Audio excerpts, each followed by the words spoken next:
Hey, what's up everybody? It's Lids, and today we're playing the full release of Hades 2, which just came out today. This is a Greek mythology-themed action roguelite game, and the sequel to Supergiant Games' original award-winning Hades game, though you don't need any knowledge of the first game to play Hades 2. We have been playing the game in early access for a little over a year now, and I played Hades 1 before that, so I have experience with this game, and if you liked Hades 1, I think you'll really like Hades 2. We will be continuing from our early access save file, and that means we will start with some content already unlocked. A lot of you may be checking out Hades 2 for the first time, so I'll try to be spoiler sensitive, but we will definitely talk about changes from the full release, so if you want to see us starting completely from scratch in a spoiler-free environment, then you can check out all the videos from our Hades 2 playlist, and there's already almost 70 videos there for you to see. So without further ado, let's jump in. Alright, so in Hades 2 we will be playing as Melinoe. That is our new protagonist. I'm rested enough to press on, but you relax some more, all right? And we will find ourselves, at least initially, in the crossroads here, which is an area sort of like a town where we will run into some friends. Kronos threatened that you'd never see your family again, the wretch. But you have, and shall. And the premise of this game is that there is a bit of a war going on between the gods and goddesses and Kronos, the Titan of Time. And so we will learn a lot more about that as we get into some runs here. But we'll just chat a little bit with the people in town, and then we'll head out for the run, which of course is going to be the main thing that we do gameplay-wise. Your incessant reappearances have come to be acceptable, witch. Oh. So that's actually one of our best friends, Dora. She's amazing. She's awesome. Always a pleasure, Princess. Though please, don't let me keep you. Okay, there are a lot of people in town here, some of which we may only be seeing because, again, this is built on an early access run that we've, early access playthrough that we've already completed several runs for. So I'll keep those conversations to a minimum because that's probably entering into spoiler territory for a lot of you. So for the most part, I think we'll just jump in. You will see here in this area, we can basically select all the things that we want before we go off into a run in which we will fight various sorts of enemies and try to make our way further and further through the underworld. So basically, we have different types of weapons, and then eventually, after you've unlocked all those, there are also going to be different varieties for each of those weapons called aspects. So that does get a little bit into spoiler territory, so I won't linger on that stuff for too long, but one thing that perhaps we'll go for here, because we've yet to use this aspect, is the aspect of Nyx on the black coat. You have a charged boost, which lets us produce night spawn after you activate it. So basically, in Hades 2 I should say, somewhat similar to Hades 1, we have a basic attack, we have a special. These all can vary depending on which weapon you are choosing, and we have a cast. So our attack does damage like this. Our special also does damage. Our cast, for the most part, does not directly deal damage. It's more so a crowd control tool that will slow down enemies in that area of effect. But we will have other ways to upgrade all of those abilities as we go through on a run. So there's the weapon, the various abilities that come from that weapon. Then we also, at least eventually, will get access to keepsakes, which are basically an item that will give us a bonus of some variety. So you can tailor your run to build upon whatever sort of keepsake you want to use. And so we'll start with one that gives us a little bit of extra monies, which helps us get a little more aggressive spending monies over the course of a run. And then there are also familiars, which are basically tagging along, giving us little bonuses. This is our familiar here that we'll choose to run with. I won't linger on that, because that, again, goes a little bit into spoiler territory, so I'm gonna, in respect for the... to respect the people who are coming into Hades 2 for the first time, I want to keep that stuff to a relative minimum.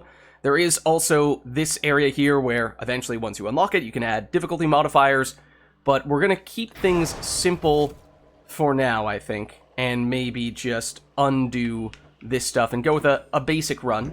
Perhaps some other eve.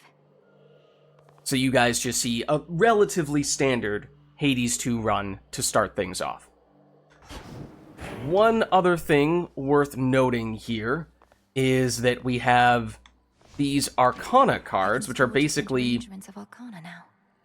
different passive bonuses that we can apply to our character. You unlock them, and then you can upgrade them, and then you'll see in the top right corner where it says 30 out of 30, basically that is how much of a given resource we have to allocate toward these sorts of cards. So you can't activate everything. For example, if I tried to activate this one, the game would say, no, you can't do that. You're already using Grasp this one.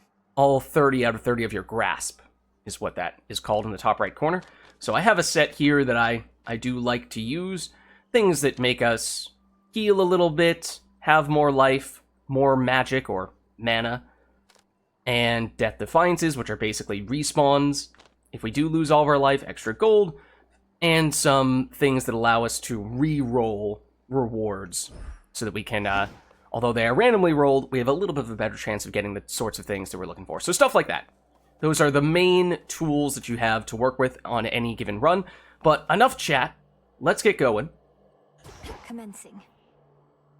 I guess, though, with that context, I'm going to take one more peek at what our weapon aspect does, because, Kronos. as I said, I have yet to use this one, so it is venturing into new territory in that way. We have a charge boost, which lets us produce Night Spawn after we activate it. So if we hold A, which is our sprint... Oh, that's another thing that's a little bit different between Hades 1 and Hades 2. We can dash like this as we're moving around, but if we hold the dash button, we actually sprint. And that makes us move more quickly, obviously. So if we start sprinting, we get a powered up sprint, which deals a decent chunk of damage in an area. Then also, once we do that, our attack and special splits into two, but does reduced damage for 5 seconds. Okay, so that's interesting. This, I'm playing on controller for what it's worth, but if you go, at least on controller, left analog stick, you can get a preview, a description of all the various upgrades that you have. So obviously at the beginning of the run, we don't have many, but as time goes on, that will hopefully increase, including right here, our first reward, which is a Daedalus Hammer, which modifies the way in which our weapon works. So our attack strike foes, our special has a 25% chance to just fire as well, giving us a little bit of bonus damage. Charge special locks on faster and uses less magic. That's what that icon is. It's basically mana, as I was saying before. Specials briefly gain +5 power for up to 5 consecutive hits on the same foe. So if we just spam the special button, we can get a bunch of damage from that. It's a little intriguing. I mean, it does seem like, in general, all this stuff is going in the special direction. So, take your pick. Maybe we'll try this one. The black coat grows. So now we will see some enemies showing up here, and turns out that special is pretty strong already. The hammer, which is an upgrade that we just got randomly there for our first room, is usually one of, if not the best upgrades in the game, so that's a bit lucky to get that at the beginning. Then we have this room here, where we go next. Obviously, each room has some enemies in it. Once you defeat them, you can carry on into the next area. That little icon gives us a preview of what the reward will be in this room as well. So that one, if it looks like a heart, that's because it is a heart. Not a chance. And if you were to guess as to what that heart does, you would probably be right. It gives us a little bit of extra life. And then there are also some resources we can gather along the way. Fetch. In some cases, your familiars may actually help you gather them more efficiently. Okay. So now we can, again, if we want to, take a look at the things that we picked up along the way. You can also look at your Arcana cards there as well, the things that we were looking at the beginning. So these enemies, at least at the beginning, are fairly straightforward, as you might imagine would be the case at the start of a run. They will... That was interesting trajectory there. They will, of course, start to get more challenging as time goes on. It gives us a chance to ease in a little bit, gain some power. Got them, golly. This is mostly just a passive, or more of a crafting resource, I suppose. It does give us the stuff that unlocks those Arcana cards, but we've, for the most part, been there, done that. Okay, so here, for the first time, we have a choice of which room to go into. So, if you know what the icons are, you can structure your run to tailor the rewards in the way you'd like to build your character. So, this is a specific god or goddess who's going to give us a boon. We actually don't have any of those right now. We have a hammer upgrade, but that's technically a slightly different category. And then this, which is new to Hades 2. So I might deliberately go this way just because it's a little different than what you guys are probably used to seeing in Hades 1. Okay, I don't love these enemies. I find them quite annoying because it is rather easy to get trapped in a corner and get hit by them. You are seeing also, there are a few things. Oh, that enemy, you see the yellow life bar actually means it has some armor, which means it doesn't get staggered until we remove that armor. So they're a little more dangerous for that reason, although done now. You did see a little bit of some stuff that we've gotten through upgrades, that little force field-like effect when we stepped on this. That does not originally work that way until you've unlocked it in town, which is, of course, something that eventually you will find yourself able to do. But here is the room reward. I call upon the moon and draw. And it is new to Hades 2. Upon the oath of the It's Selene. unseen is one vow that may rise above the rest. It is my charge as Eye of Night to bear it witness, should you choose to speak this vow of rivals. Discover the extent of it, and overcome your strongest foes. So, oftentimes, at the end of a room, we will see a god, goddess, or in this case, technically a celestial body. She is the moon, functionally. And they will give us some kind of reward to make us stronger over the course of the rest of the run. And sometimes they will make clever comments about things that are going on in your current run or things that have happened recently. So the writing in the game is really good. In addition to, of course, as you've probably already seen, the artwork is fantastic, much like it has been for every subsequent, or every prior, I should say, Supergiant Games. Bastion, Transistor, Pyre, Hades 1, and now Hades 2. And the music is really good as well, but we'll see some of that. We'll hear some of that as time goes on. Okay, so we have 3 options here for our reward. And these are mechanically a little different than any other sort of reward you'll get at the end of the room, which is one of the reasons why I wanted to check this out here. So we can choose Wolf Howl, which gives us a hex that makes us rise up, then crash down in a target area for 200 damage, which is a decent chunk of damage. And then you'll see it says ready after 50, and again, that's the magic icon. Basically, what that means is that once you have spent a certain amount of magic in a specific room, you will then be allowed to use this ability. So it's sort of like an ultimate ability in that way. You can only use it once it's fully charged up. So that's one option. Then we have Lunar Ray, which gives us a hex, and that is going to be the name of this type of skill in general, is a hex. So everything here is going to say hex. Your hex fires a beam that deals up to 800 damage over 2 seconds, and this one is ready after only 30 magic. Then the bottom one, we have Dark Side. Your hex turns you into an impervious living nightmare with her own abilities for 5 seconds, and that's ready after a lot, 110 magic. So those are the basics. You'll also see on the right side of the screen this mention of Crescent Moon Glow, Half Moon Glow, Full Moon Glow. And basically, that is a bit of a hint as to all of these hexes are upgradable in the future. Theoretically, some are better in the short term, while others are better after receiving a lot more investment long term. So the moon glows here are trying to indicate that. This one says, okay, this one's supposed to be really good right off the bat, and then this is sort of the middle ground, and then this is the one that really upgrades significantly over time. Lunar Ray of these 3 is generally my favorite, so I think we will go that route. Now we Silver Sisters ride. And usually it gives you an opportunity at the end of the room after having selected this upgrade to at least see what it's all about. So this is what it looks like. It's basically a Kamehameha. It does require that we stand still, and it has a little bit of charge up time as well, so we are vulnerable, while we are doing it, which is why it is one of those upgrades that we would like to... It is one of the hexes we would like to upgrade a little bit more before relying on it very much, so we can account for some of the weaknesses.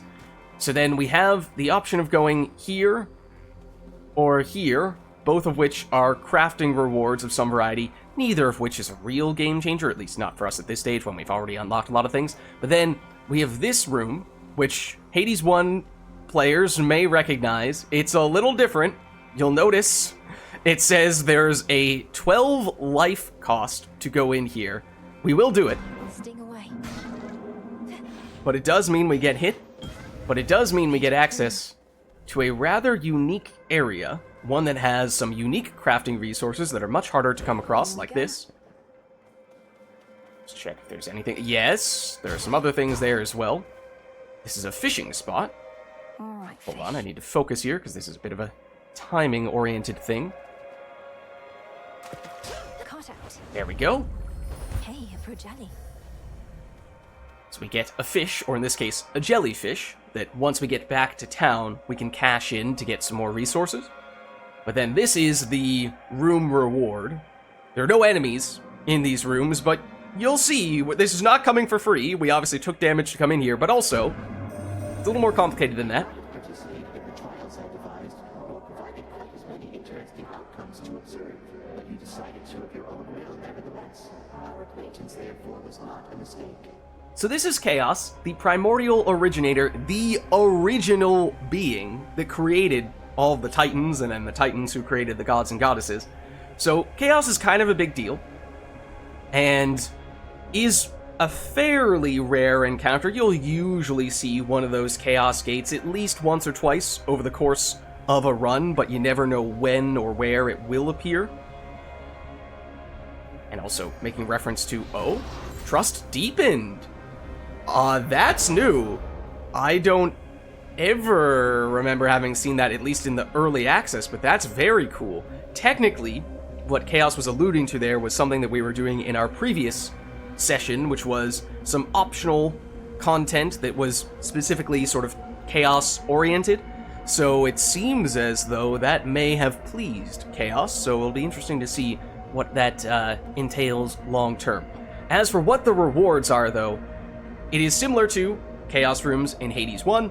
You'll see in all these cases, for the next 2, 3, or 4 encounters, we get some kind of penalty.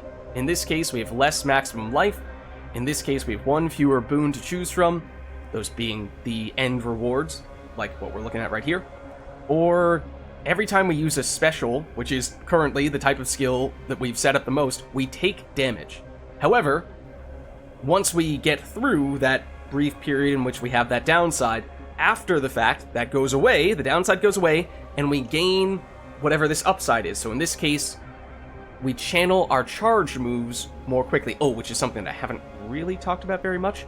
We looked at it ever so briefly with the dash, but basically, every type of skill in the game, for the most part, you can do a basic version just from pressing the button, but if you hold the button down, you get a stronger version of it, and in some cases that does somewhat significantly change the way that the skill works mechanically as well. So, and that is how you are generally going to use your magic, with a few edge case exceptions. So, after we channel our charge moves more quickly, which, as I said, it requires you to stand still and charge that stuff up, so it is convenient to charge it up more quickly, means you're less vulnerable to getting hit while that happens. But I do really like the 61% attack damage. Obviously, as I said, the special is the thing that we've set up the most thus far, but it's early yet, and we could certainly still benefit from making our attack stronger. And then this one, we would heal a pretty significant amount at the end of every room.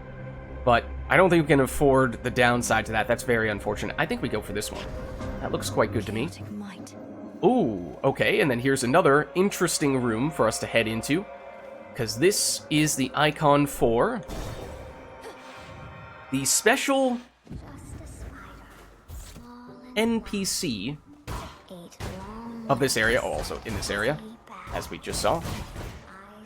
You can potentially destroy these,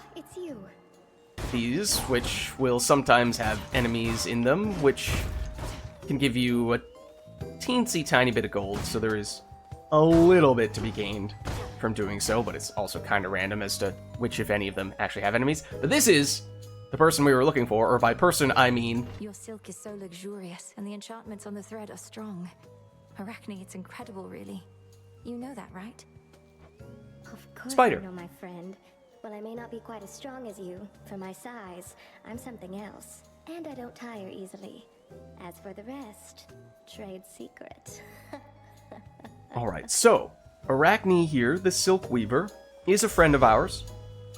And she is an NPC who will give us various types of rewards. An option of 3. Once again, technically this isn't a boon, which is why we do still have 3 options here rather than the Chaos Curse, which would usually limit us to just 2. So the way that Arachne's upgrades work is she gives us armor, which is basically an extra layer of defenses above and beyond our health pool, except health you can potentially heal. Armor, for the most part, when it's gone for good. So the way that Arachne's upgrades work is that she gives you some armor, and then while you have that armor, you get some other bonus effect. Like we saw previously, we chose not to take it, but we can make our channel moves faster. We can restore life whenever we leave an area, or we can make our casts deal more damage. And then once that armor is gone, that secondary bonus goes away as well. So we have reason to want to play defensively or find other ways to increase our armor so we can sustain this bonus as long as possible. Now we have full life at the moment, I believe, so I don't think the healing matters much, and our cast is, at least at the moment, not something we're really using as a source of damage, so this is probably the most useful for us, even if it Pick this one. probably doesn't make a huge difference. It does also change the color of your outfit for your character, so that's kind of fun as well. So here, we now have 2 options. This, again, Hades 1 players may recognize, is an indicator for a shop, and we do have a fair bit of coins we could spend there. This would be a boon-giving goddess. However, you may notice there's a little skull above that icon, so this is actually going to be a mini-boss encounter, which is a little bit unfortunate timing, given how we just got this extra armor bonus that if we lose the armor, we're going to lose. I suppose we will jump in here. We probably will end up losing the armor in the process. She goes. See which of the mini-bosses we get, because there are a few. This one is kind of nasty, because she has this attack. Basically, this enemy... Oh, and this is a bad place to stand. This enemy has a bunch of those thorn projectiles, whatever you want to call them. And then if you stand in that area, she will also freeze you. So this is... I've already managed this very poorly. We do also have this, though, which is very helpful. That was the Hex. We just barely saved a little bit of our armor, so alright, we took some damage for sure, but not too bad. And here is our upgrade from Hera. Between the eyes of Kronos again myself, but alas, you're closer, and I'm stuck. Kill him for me, would you? So we are headed down into the underworld, and technically our intention is to find Kronos there. As I said, technically this is a war, a battle against time, and so we will get some help from various gods and goddesses along the way, including Hera here, who was not in Hades 1, and so I was very pleased to see she was added to Hades 2, because it feels like she was one of, if not perhaps the most significant of Olympians who was not in Hades 1. So here we can get... Usually it would be 3 options from her, but this is the chaos downside showing itself. It is preventing us from getting what would have been a sprint upgrade, but instead we're limited to just an attack boon here, giving us 60% damage on our attacks, or a special damage upgrade, giving us 80% damage on our special, and in both cases we would get Hitch from those. And Hitch is specific to Hera boons. Basically, it makes it possible to spread some of the damage to other hitched enemies. So a little bit of AoE built into some of your skills. So I think both of these could be useful, since we have this hammer upgrade that gives us special damage, but we have this chaos boon that will eventually give us a bunch of attack damage. So take your pick. I mean, this is technically, as you're seeing here, epic rarity versus rare rarity. rarity of these boons can vary. So the epic is more rare and therefore more powerful. The damage number is obviously higher, so maybe we'll use that as a tiebreaker. And then we will proceed.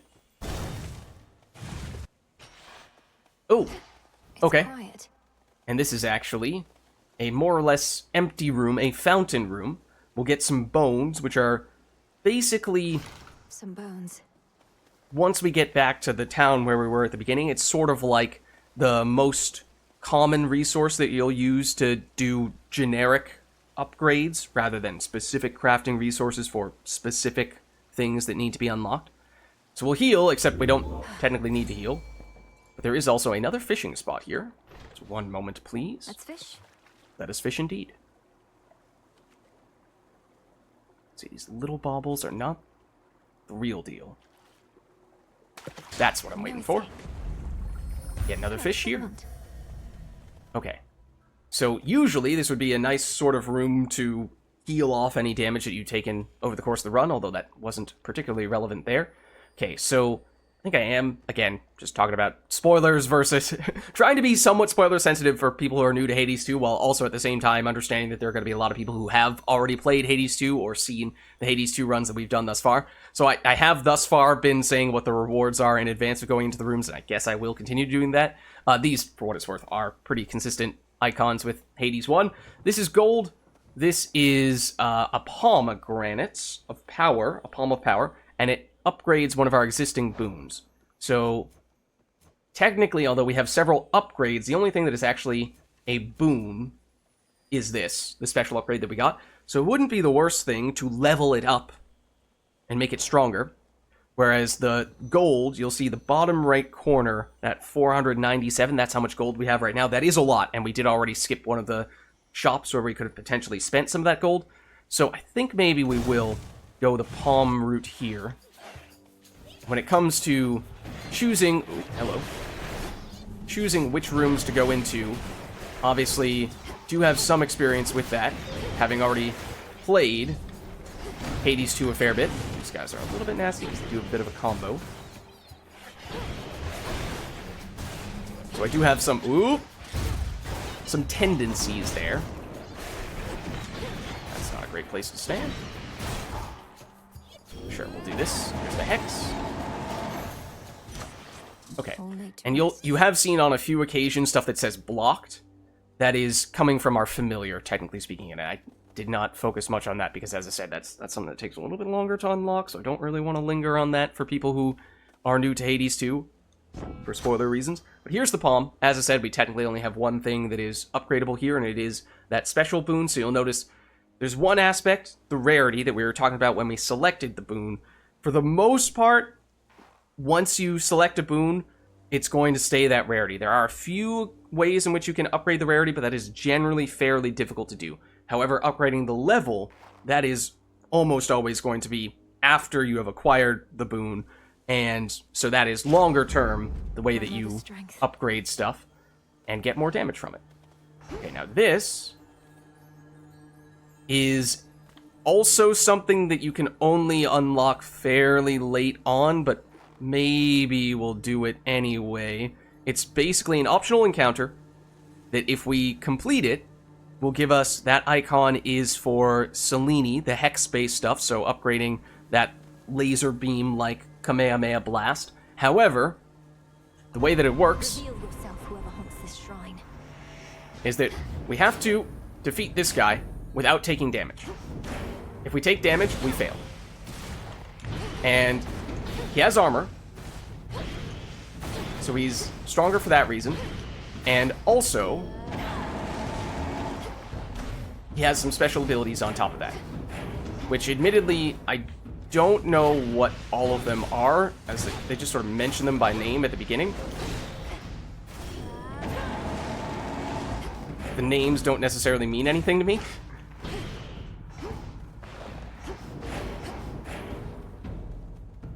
So I am deliberately trying to play this very cautiously. You may also notice that we're getting that icon above our head. That is the indicator that tells us, that sort of crescent moon above our head, that's the indicator that tells us our hex is ready, our Kamehameha.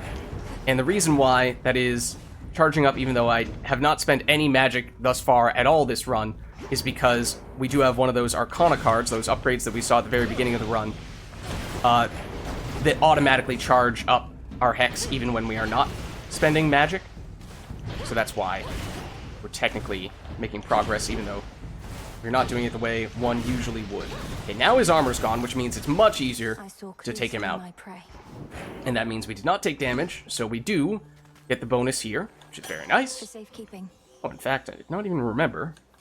We get a nectar, which is another resource that we can use to make better friends with people, similar to in Hades 1. And then here is an upgrade to our Hex. So this works a little bit differently with how it gets upgraded. And for Hades 1 players, as I sort of alluded to before, the Hex is almost like the calls from Hades 1 in that they are sort of like your ultimate ability. And as I said early on, this one, it's decent, as we started to see.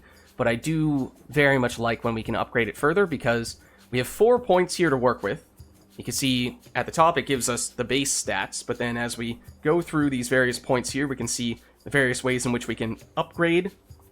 So each of these points is going to cost us 1 point, but you'll notice some of these have a little bit of an outline color. These blue ones are a little bit stronger, so it fires for longer in this case, or it can pierce through foes in this case. But the strongest one, theoretically, is this purple one here. Our Hex continuously aims and fires on its own from wherever you use it.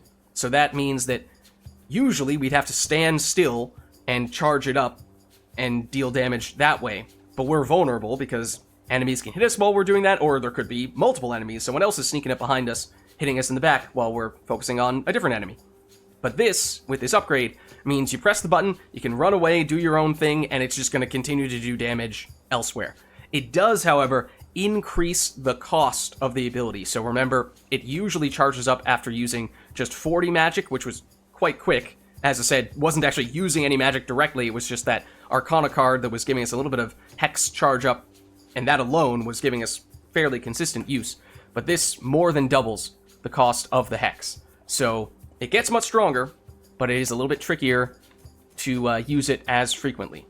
And then along the way, we'll find various other theoretically smaller upgrades, and in some cases, things like this. Your Hex automatically charges up as though you're using 1 magic every 1 second. That's basically the bonus that we're getting from that aforementioned Arcana card, and I don't remember exactly how much that is. I think it's probably a little more than 1 per second, but that's a way that you can help counteract doing things like increasing how much it takes to charge up the Hex. So I would very much like to head over here. We won't have enough to do it right now, but if we get another one of these upgrades later on, then that may be possible. So we're just thinking about our pathing here. I do like, in general, the ones that allow us to charge up more quickly. Then we have, after we use our Hex, we deal extra damage in the encounter. This is not stackable, for what it's worth. You use it once, and you get that damage bonus for the rest of the encounter, and we may get multiple of these, in which case, yes, that can become 5, 10, 15 damage. It's just, if you do it multiple times in the same encounter, it does not continue adding up. It's a one-time bonus. Or it applies that damage bonus once. So it would cap out at 5 damage for the entire encounter, is what I'm saying in this circumstance, unless we were to get more of them. In this case, it would cap out at 10. So that is kind of nice, especially if you can use the Hex quickly. But otherwise, I would like the ones that charge it up automatically. Gains power the longer it goes for. Okay, I think we're going to go the top route in large part because we may at some point want to branch off here, which I do really like. Because otherwise, usually you want to use this against a really big enemy like a boss, but sometimes little enemy will walk right in front and basically body block the primary intended target. So the piercing does help to avoid that to a certain extent. So I am going to go as directly as I can toward that big upgrade there. On to the next phase. Okay, so now I think we've seen both these rooms before. This is magic, max magic. This is max life. In general, I do like to go max life. There are some cases where max magic can certainly be useful, though. These guys, as I said before, are very annoying. Fortunately, our special is getting pretty strong. Not really mean to do that.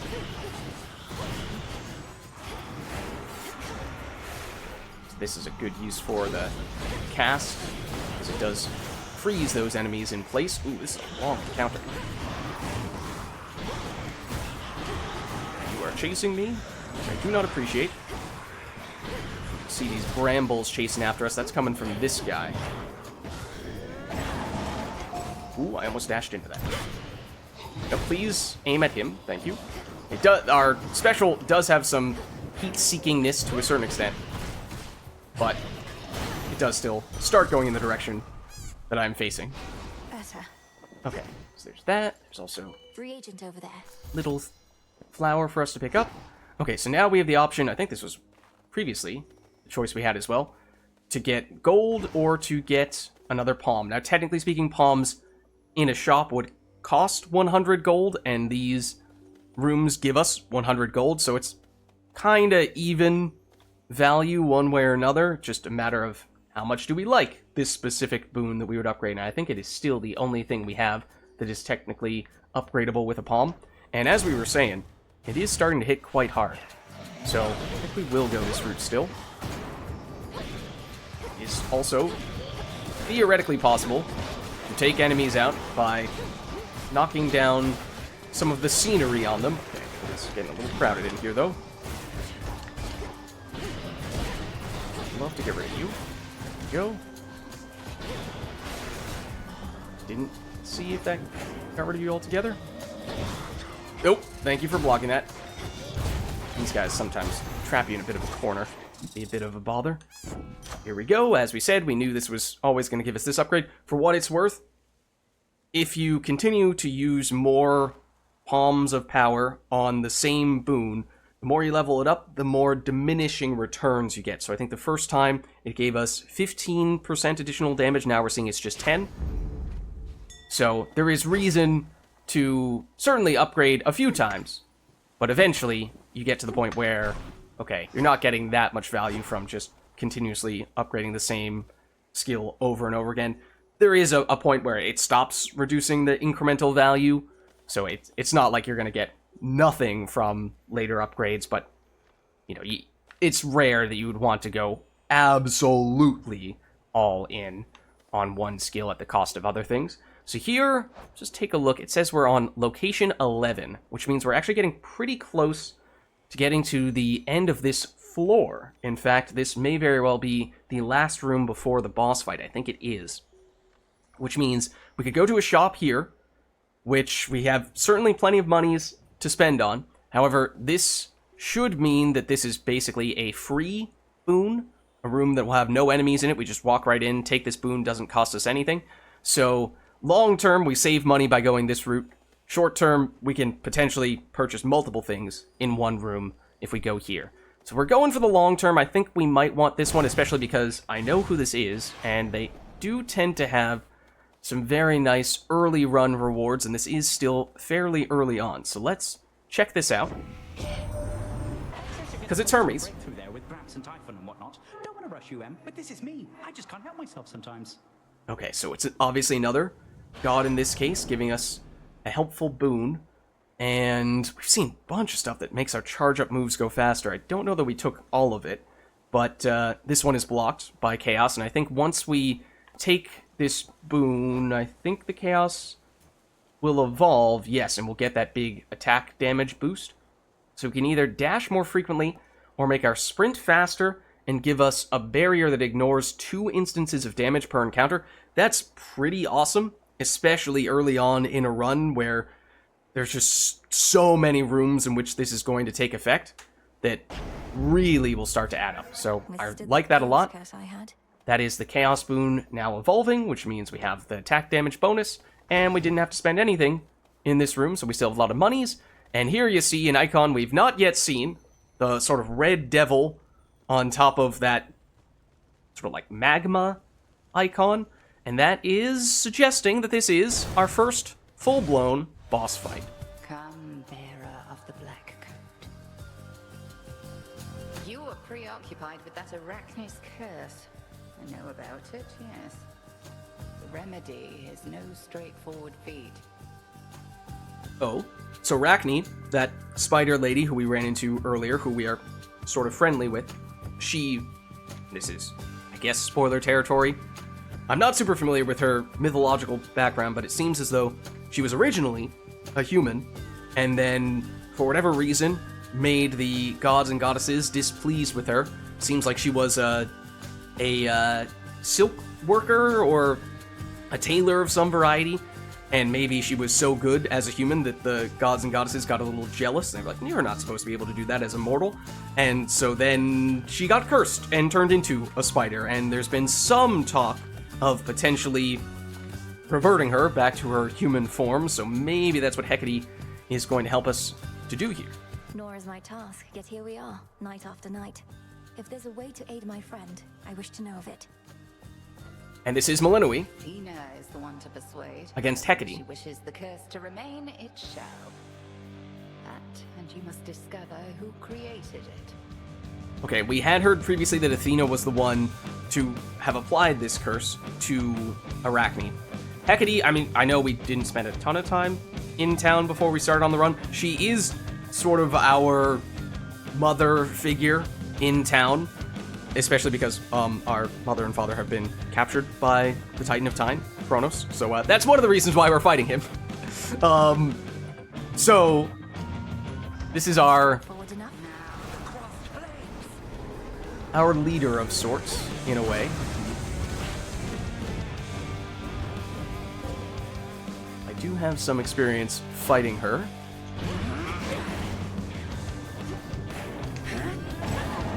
The other thing that's a little annoying about this Hex in the early stages, again, before we get that upgrade that makes us have it auto-target, is that it does require a little bit of manual aiming, and it's a little finicky with that at times. Okay, now she's phased once as we get her to a third health. So she's invulnerable at the moment, and we need to get rid of her friends here. Where are the other ones? They're over here. Now remember, our attack is stronger now as well. So I was kind of focusing on the special, but we don't necessarily need to do that. Excuse me. Oh. So as you can see, she sometimes does this, where she splits into 3 forms. Technically, one of these is the real Hecate, and you can attack her. The other 2 are fake, and do not deplete her health bar if you hit them. Do we have enough range to hit you with the Hex? We do now, certainly. She's... Oh, this is again 3 Hecates in 1. When she does that little green glow, that means that's not the real Hecate. She should be about to phase here. There she goes, and in this phase, she will transform us into a helpless little rat who cannot attack, who can only run and attempt to dodge these projectiles, at least for a little while, until eventually we'll transform back. And now, once again, that means we need to take out her various friends here.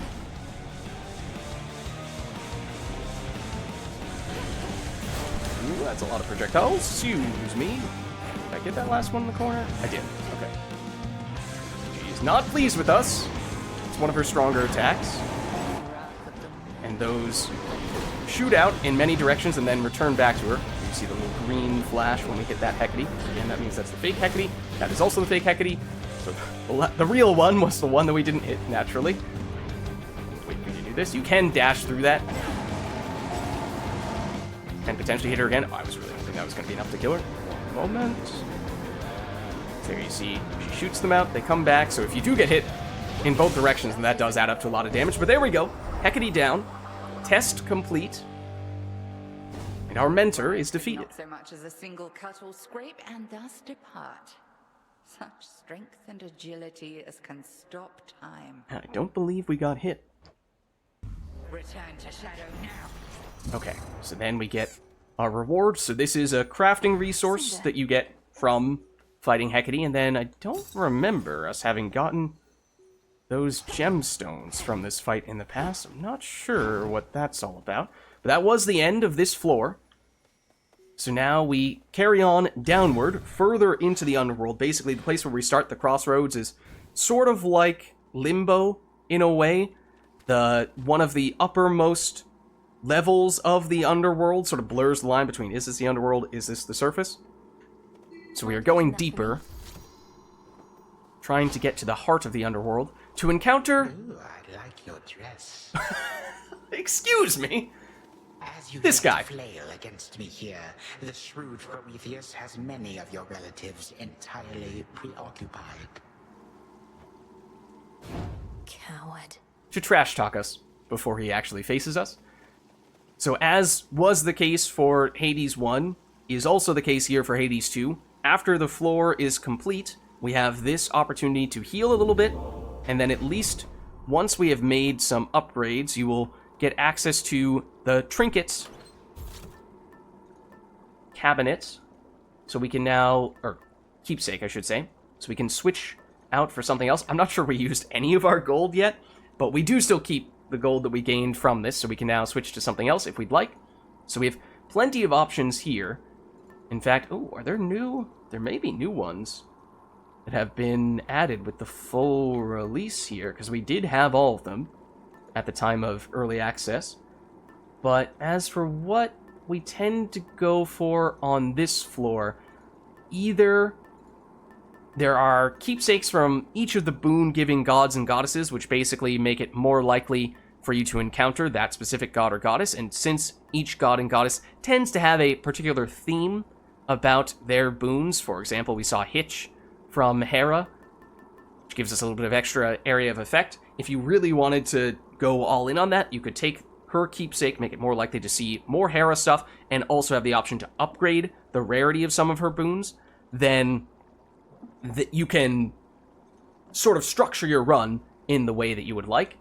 But it's still, we have very few boons right now, so there's not a lot in particular that I'm looking for there. What I do really like to take, though, is the Moonbeam, which is the keepsake from Selene, the Hex Moon person.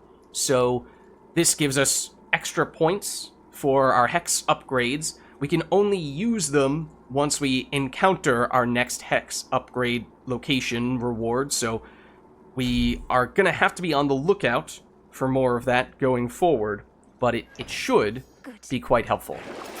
Then we have a mini shop over here where we could heal, but that's not necessary. We have this option. Sacrifice boons will be offered as soon as possible, and your next one gains +2 levels. So basically, what that means is that a sacrifice boon is where instead of just offering us a new boon in a vacuum that is added on top of whatever we already had, we would exchange one of our existing boons for a boon of the same category, but from a different god or goddess. So, for example, in this case, we would exchange our special boon from Hera to instead receive a special boon from a different god or goddess. And you might be asking yourself, why would you ever do that when you would like to always be adding boons, never exchanging or even subtracting boons? Well, the answer is that usually a sacrifice boon guarantees that you upgrade the rarity by 1, so we'd go from what is currently an epic rarity special boon into a heroic rarity special boon, which would be really good. And then it's also saying in this case we get +2 levels, so it'd be heroic rarity plus it'd be level 5, which is a lot. That's a whole lot. So it could be very strong. At the same time, we already have a pretty strong special boon, so maybe we would prefer to just be adding boons rather than exchanging or subtracting ones. So I'm a little intrigued by it. It is fairly inexpensive, but given just our total lack of boons right now, I think I'm gonna pass on that. Save our monies and we can get more aggressive later on. And now we head over to the next floor. And that's our familiar hop-in as we go. So the first floor was Erebus. Not heard this one before. The boss of Erebus was Hecate, who we just faced. But now we're into Oceanus, the second floor in the underworld. And as you can probably tell by both the name and the environment, a little bit of an ocean theme to this one. And pay very close attention to the music. You notice our character, Malinoi, was just commenting on how she hadn't heard this one before. Okay, so it's a little crowded in this room. And by a little crowded, I mean very crowded, and I did not mean to get stuck in that corner, although actually that was our dash doing damage to all the nearby enemies, which was extremely helpful on that occasion. Yeah, so these guys are basically a more powerful version of the enemies that we saw in the previous area.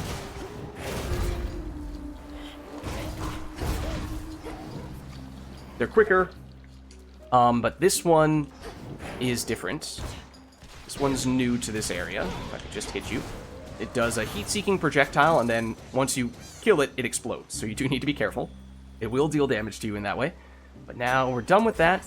That's a crafting resource, and it also gives us a little bonus for maximum life, which does come from upgrades that we have unlocked. Little spot for us to dig. Get some seeds that we can plant for more crafting stuff back in town. And then here we have the option for bones, which is again sort of like the generic-ish upgrade material slash currency for, yeah, really more currency once you get back into town. It's not something that we will ever spend while we are on a run, whereas these are ashes, and that is something that is generally used to upgrade Arcana stuff, and except that we've, for the most part, done that. It's just that, and maxed all that stuff out in early access. It does, however, give a small bonus to max life from an upgrade that we got, which we just saw, or in this case, it gives us a small bonus to max magic. And when it comes to the small bonuses, I do generally prefer getting a max life instead. But we'll prioritize it for that reason. See more of the enemies that we saw in the previous area with their powered up versions here on this floor. You see a better look of the heat-seeking projectiles. These guys have ginormous area of effect. That enemy that I just punched, this guy here, is new to this floor as well. This is the heat-seeking projectile blow-up dude, so see that circle? Don't stand there. This guy shoots some projectiles from range. You also see these environmental effects. They don't deal damage, but they do stagger you, which can lead you to take more damage. So those guys hang out in the water there. They can pop up in other places, so they can change location. Otherwise, when they're up above the water, they will... Oh, yes, I am trying to take this. Thank you. And when they're up above the water, they will stand still. But when they're not shooting projectiles, they also have a melee fan-like AoE attack. Okay, so this would be a boon. This would be a shop. This is a Selene Hex upgrade, and given how we took the Selene keepsake, this is the thing that I was saying we wanted to keep an eye out for so that we could benefit from that keepsake as soon as possible. So I think we will go this route. It does mean we are skipping several shops here. Down we go. So we are loading up on a lot of gold and not spending much of it. The other thing that I think I did in the previous zone, but I didn't make note of it, was these guys here. You can destroy them, and they do explode, dealing a fairly large chunk of damage in the process. Ooh. Yeah, these guys chase us down, and they are very quick, very aggressive.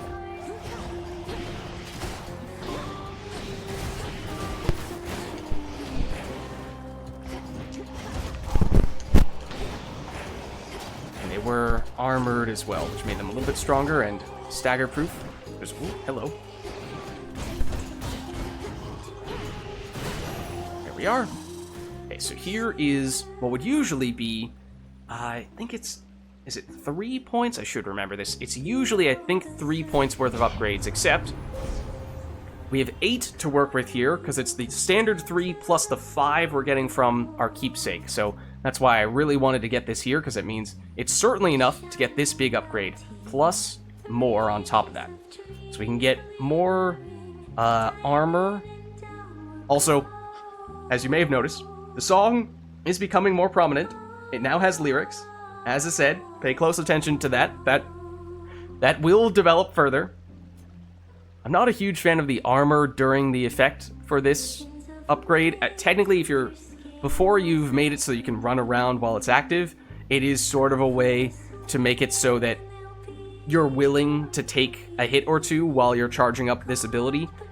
And then once it's done, the armor goes away, but that's fine. You're no longer standing still like a lemon. But since we would like to be able to run around, we'll go for the extra damage here. we'll get this upgrade. It does mean it now costs a lot more to activate it, but we still have more points to spare, which means we can get more power over time. It pierces through enemies, and with 4, we can even get over to this guy as well. Increase the duration, and along the way, charge it up a little bit more. So this song, as I was talking about before, it is new to full release, so I've not heard this one before. I'm a little intrigued. We do have a mini shop here as well. Whenever you would take damage, receive healing instead for 1 hit. So that's useful if you have low health. Then it's a way to make sure you're not going to get downed by 1 hit. 12 Charon duration will instead expire after 2 Guardians. So some of these things... Wait.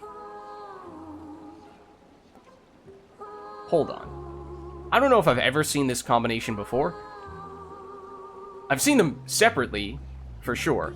But I'm realizing now that this combination is potentially absolutely unbelievably busted. Like, we actually can't get killed for 2 entire floors. The Guardian is the boss at the end of a floor. So if we take this, your next 12 Charon item, which is these items here at this mini shop, a 12 Charon, will instead expire after 2 Guardians. This one, usually, items say they expire after X number of rooms, not X number of hits. So I'm not sure if this is going to work like this, but if we truly heal every time we get hit for 2 entire floors, then that is the strongest combo I have ever seen. So, in the name of science, we have to try it. Should be useful. You also may have just seen a little icon pop up when we made one of those purchases, and that is a relatively subtle crafting resource that we gain over time from spending a lot of monies at the shops. Obviously, we haven't done much of that yet in this run, but it carries over actually from one run to the next after you spend 1,000 gold total. This was the upgrade that I was really eyeing. It guarantees that we get another Chaos Gate, which we saw relatively early on in the first floor. And Chaos Gates, earlier you get them, the better, because then they evolve quickly and you can get the bonuses as quickly as possible, and you don't have to worry as much about, say, having the negative side effect of one of those Chaos Boons while you're fighting a boss, because sometimes that's a big problem. Okay, so here we have 2 potential mini-bosses, which do give a higher rarity as well. So you see the skull icon, that's mini-boss, but you see the little up arrows flashing next to these icons. That means higher rarity, theoretically, on these boons. So, although technically speaking, we do still have... Where was it? Didn't we take an item that said our next boon was going... Oh, no, we didn't take the one that was going to be a sacrifice boon. I was going to say that was going to give us higher rarity anyway, so we wouldn't need the higher rarity. I do really like Harmonies early, so I am still tempted to go this route, even if mini-boss is tempting. And this is not necessarily going to be a sacrifice boon for this. So I was also thinking about, yeah, I know what these 2 icons stand for. Do I really want a special boon from either of them? I don't know.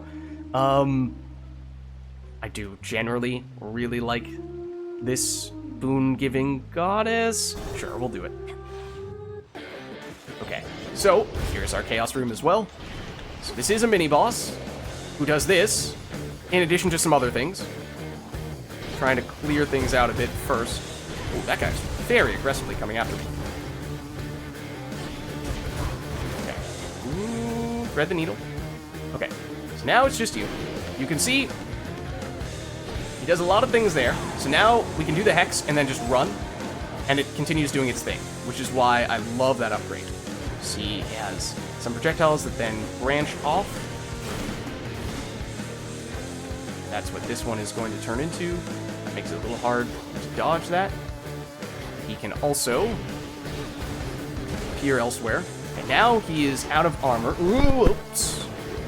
Ah, that was a horrible place to stand. There you go. There's the branching projectiles. Once he no longer has armor, though, he becomes very easy. And in fact, I should just immediately run up to him to punch him in the face. Once he's staggered, he's not doing much. Even the weavers of destiny apparently are gone. and shall do nothing to preserve their stake in our futures? That is the talk on the mountain, granddaughter. So then we truly are alone, but we can fend for ourselves.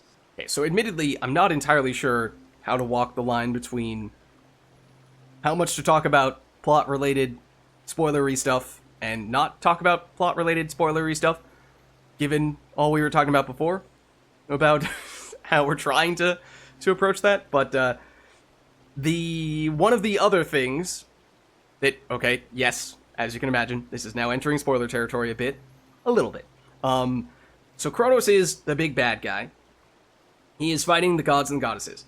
He has captured our father, basically our whole family, our father, our mother, and our brother, and we really just haven't seen them for a very long time for that reason, such that Hecate, the person who we fought at the end of the first floor and also talked to a fair bit in town, is basically our stand-in mother in a way.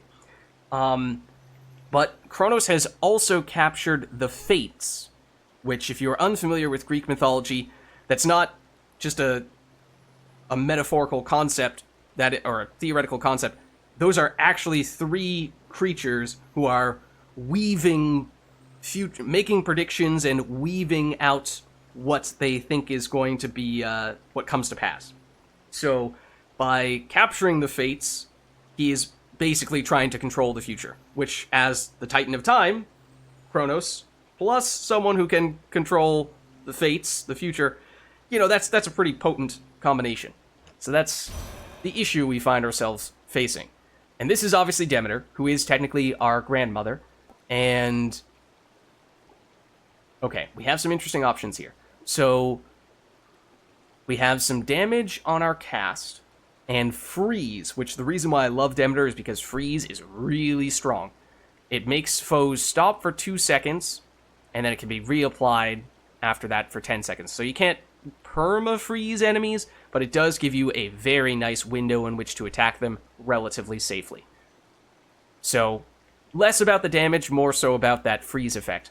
Then if we go for the sprint upgrade here, it is higher rarity, and in this case it gives us gust area damage that lingers after we stop.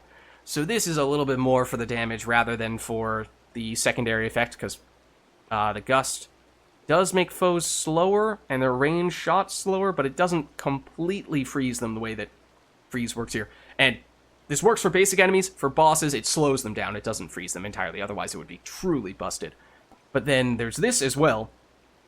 Gain a barrier that stops 1 instance of damage in each location, but prime magic. So it's similar to this, where we block 2 hits per encounter. In this case, that means we're blocking 3 hits per encounter, which is pretty insane defensively.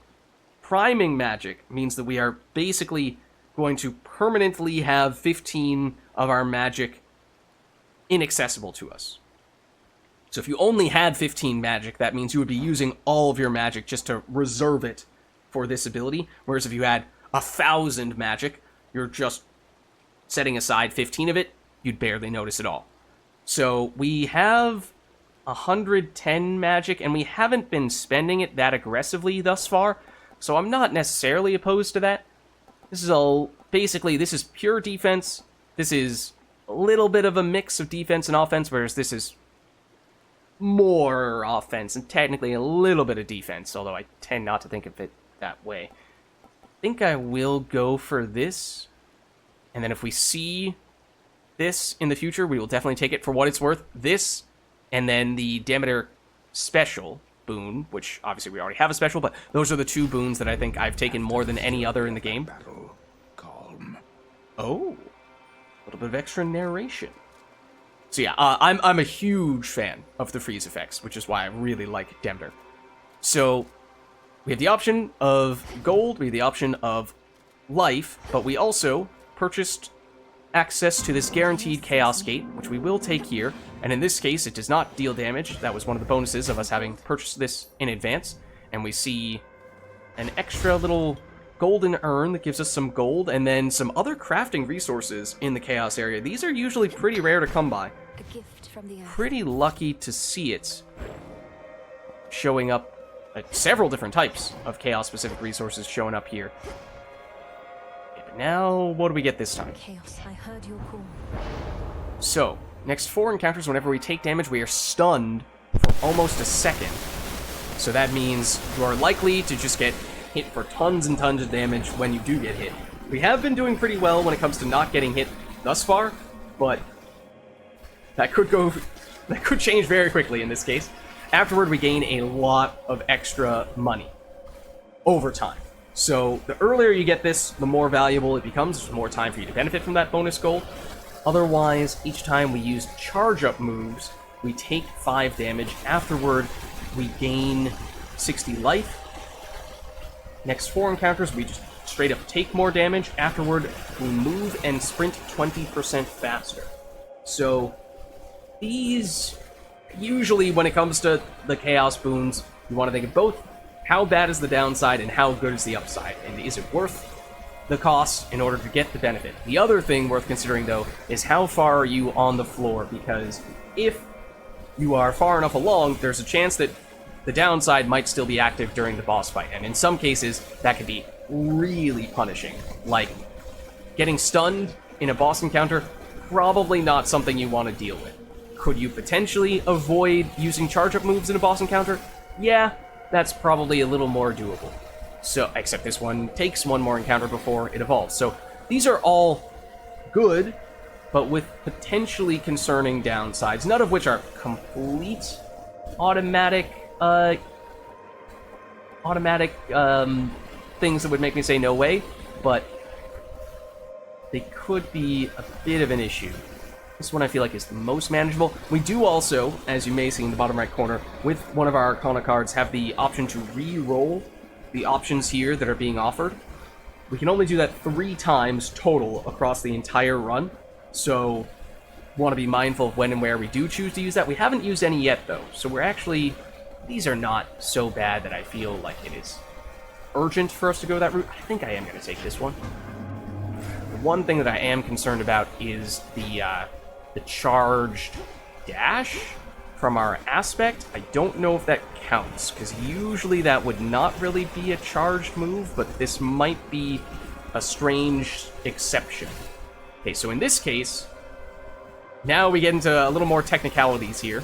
So that boon evolves in 5 encounters. There's a pretty decent chance that's going to be active for the boss fight.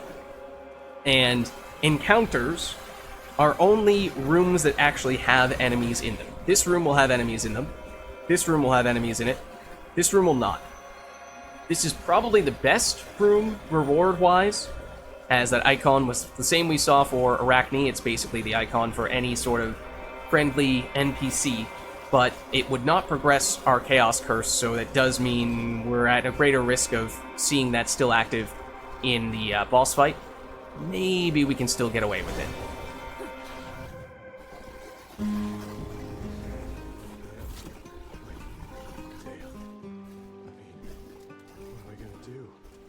It's just like... This music is great. And who is this, you ask? The answer... These waters are still filthy. I know all sorts of purification rites. You've aided me so often, the least I can do is help sort this out. Is Narcissus? Mind a bunch of soap? I don't think that's gonna work. It's a big sea out there. No, I think I'm just gonna have to move on. So obviously, over the course of these runs, and in town after, we're gonna run into not only gods and goddesses, but other just people and mythological creatures from Greek mythology, like Narcissus, who is not a god. That may be just the thing. You said before you wish to mourn for what you've lost. You might attempt that in the fields below where Echo now resides. If you can bury your past with her, perhaps your aura may be cleansed. He's having some aura issues. You think me talking to Echo's gonna clear things up? Well, couldn't hurt, I guess. And they love me down in the fields. Tell you what, I'm gonna give it some thought. Oh, okay. Alright, so now he gives us some options here to receive Fate Fabric, which is a crafting resource, and 2 more of those reroll options, so we'd have a ton at this point. Or we could get Max Magic and Psyche, which is another crafting resource. In that case, You can't get it as a room reward, so we haven't seen it very much, but it is what you would typically use to increase your grasp, which is the resource we saw in the top right corner when we were on the Arcana screen, which indicates how many Arcana cards you can activate. So it's a matter of unlocking the Arcana cards, you do that with the Ashes, but how many you can actually activate at any given point in time is based on the Psyche we see here. Otherwise, we go here, we get Max Life, we get Bones. So, I'm gonna be honest with you, of the various NPC bonus areas in the entire game, Narcissus is my least favorite in terms of rewards. I feel like they're generally the least meaningful. They tend to give you more, as you can see here, of the crafting types of things and less so of the stuff that affects you immediately on the run. So, I think the Max Life is the most helpful for us here, and the Bones potentially are the best crafting resource as well for us, or sort of crafting resource. Some bones for later use. Prophecy Foretold as well. We did not look at the prophecies at all before we started, but they're basically like side quests that can give you extra rewards for various bonus things that you might achieve over the course of your runs, or in town, or even just doing upgrade stuff sometimes completes prophecies. Here's the Max Life. So we're doing pretty well from a Max Life standpoint. And that music is so good. Okay, and speaking of Bones, we will get more here. Remember, no charge-up moves. We still have that downside. And speaking of music, it is different once again. And you'll also notice another environmental effect here. Steam coming from those vents. That does deal damage.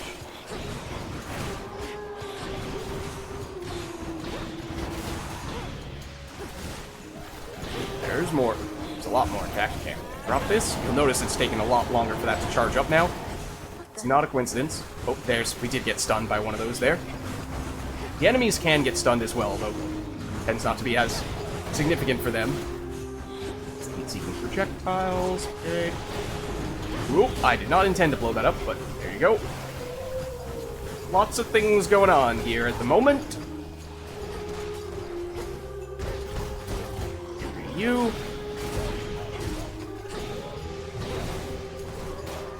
for that to explode, and then we're good. Okay. Alright, indeed. A bit of max magic. And now we have a mini shop. Oh, do we still have... Oh, wait, hold on.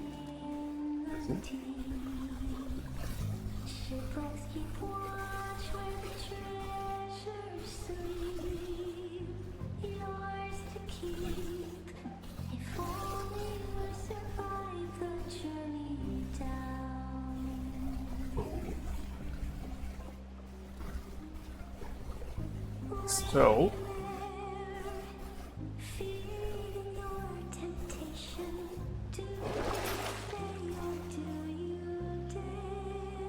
you may notice the music gets a little more prominent the further down we go.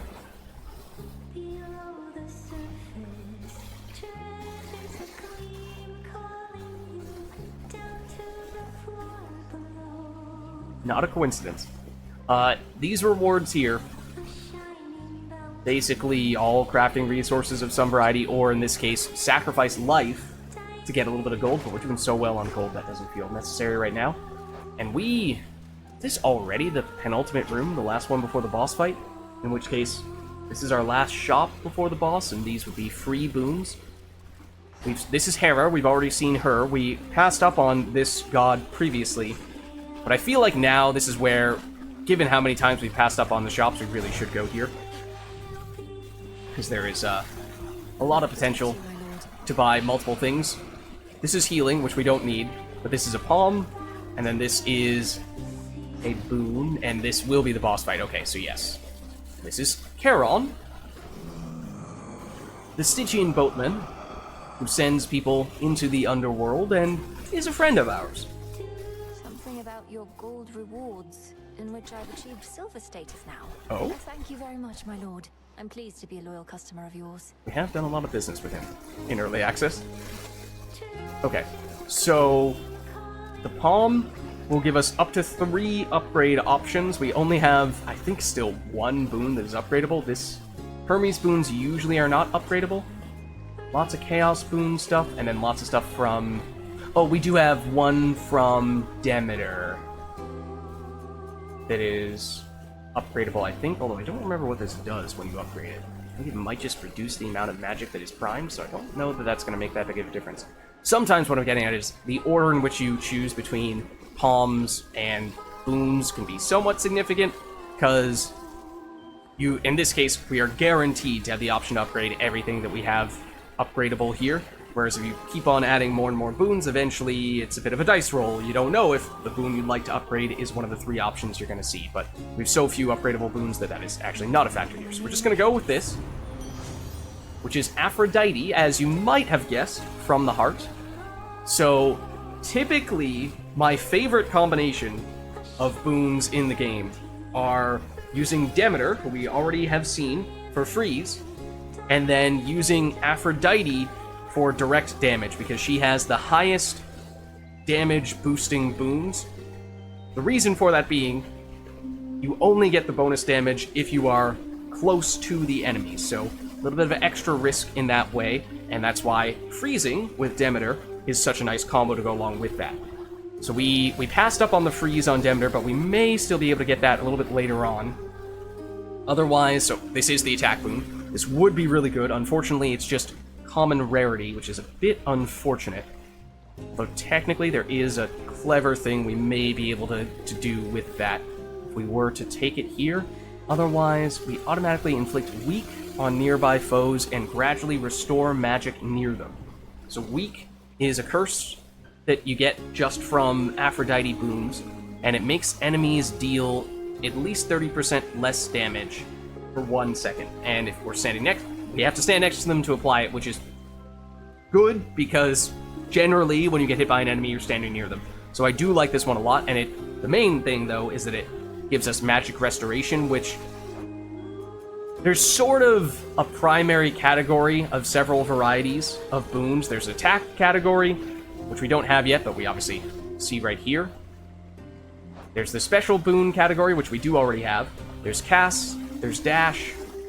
I can't mouse over them when they're empty, but the things directly to the left of what I'm currently highlighting. That's attack, this is cast, this is dash, and then magic restoration is actually a designated category.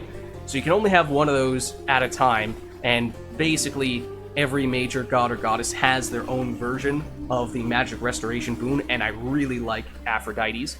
So I do really like this one, and it is high rarity as well. We aren't really using much magic right now, and in fact we are deliberately not using magic at the moment because we still have this, and charge up moves cost magic, so that's the main way you're using it, and we don't want to do that right now. But long term, this could be very good. I'm gonna do this. It's gonna involve some kind of clever things later on once we're done with this floor. So even if it's just common rarity at the moment, that's I have a plan. So now we get the palm. These are the only 2 things that are upgradable. As I said, we've already upgraded this, and we saw originally it was 15% extra damage, now it's just 10. It is still really good, but this is 25 extra damage from here, and this will get much higher if we can upgrade the rarity, which I do have a way in mind to do that. Okay, so this, as you can see by the red devil icon, is the indicator we're about to go into the next boss fight, and that's the crafting resource we get from this boss that you see as the featured thing there. But the reason for the singing... Was that a new song I heard on my way in? Something about treasures glimmering, another one about the sea? ...is because... You could have said, this is Skilla. I don't know anything about themes, so I just can't appreciate the depth of your work. But yeah, it is a new song. And only the first part. And she might be my favorite character in the game. She is so well written and really well voice acted as well. So really, really fun every time we get new dialogue with her. And new song is very interesting as well. I suppose the second part is imminent. You make your performances unnecessarily difficult by fighting me, but that's a choice you keep on making. So her backstory is basically, well, she's a siren, first of all, which for those who are unfamiliar with Greek mythology is basically a sea creature sort of like a mermaid that used to sing songs to lure shipsmen sailors into the rocks to basically wreck their ships, and then the sirens would basically eat them. It was a trick. It was a trick to kill and then eat the sailors, more or less. But their songs were supposedly just magical. They would entrance the people who are out at sea. So it is fitting in that way that Scylla is a bit of a singer herself, and you may notice she has a supporting cast alongside her. Well, we have to drown someone, and sailors have gotten too easy lately. You must be an artist if you don't push harder and harder and harder. All right. The song's called Bewitching Eyes. This is a new one. Oh, and it's zooming in a bunch. This is new. Whoa! That's so clever! Oh.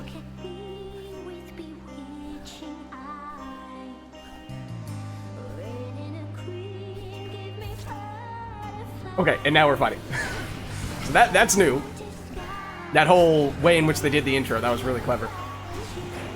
Okay, so you may notice there are 3 members of this band, each of whom has a different way in which they attack us.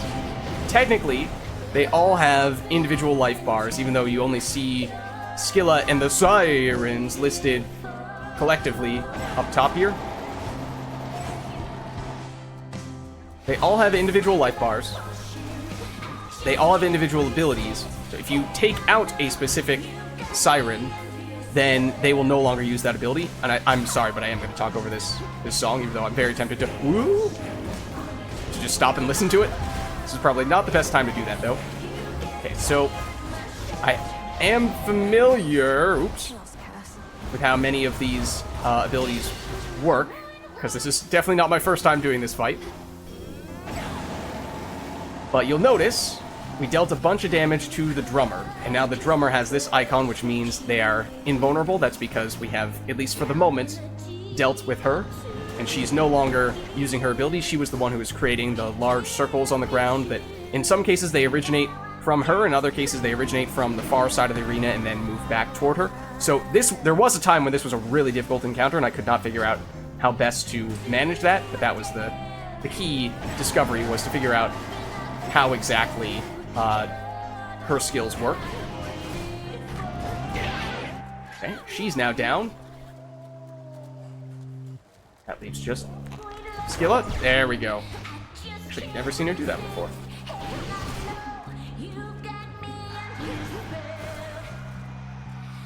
So obviously, if you take out some of the specific Sirens, then the encounter becomes easier. So you can try to target one who you are least a fan of. But then, when they come back, one of them will become a featured artist, and that means that their powers are basically enhanced. This is the drummer doing this. And it also means that the song changes. If we knock out a specific member of the band, then their instrument stops playing. Whoop. This is the drummer again. At least that ability is. But you can hear she's the guitarist, is the featured artist, so that's why that's very prominently featured at the moment.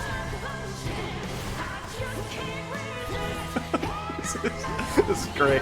Some of the other songs that already existed were fantastic, and that was a horrible place to get stuck.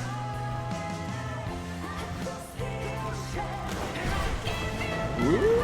Hello. Goodbye. It's also a horrible place to be stuck.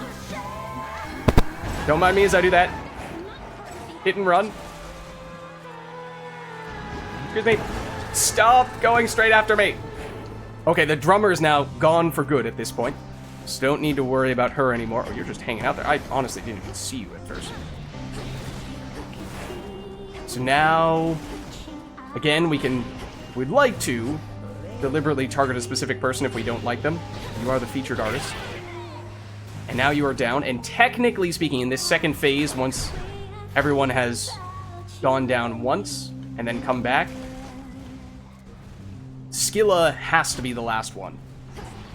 Scylla will, if you damage Scylla a bunch at the beginning, she will go invulnerable and basically force you into taking out her bandmates first. It's a little useful tip. I know we do have the Hex charged up, but I am going to save that for reasons you will soon see.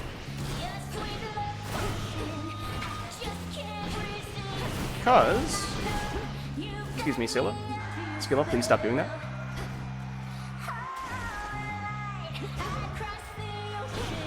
Please stop doing that so I can hit you like 2 more times. And you hear her muffled when she's in like that. Okay, so this is new. She didn't used to do this, but she pops up and then she does a bunch of those.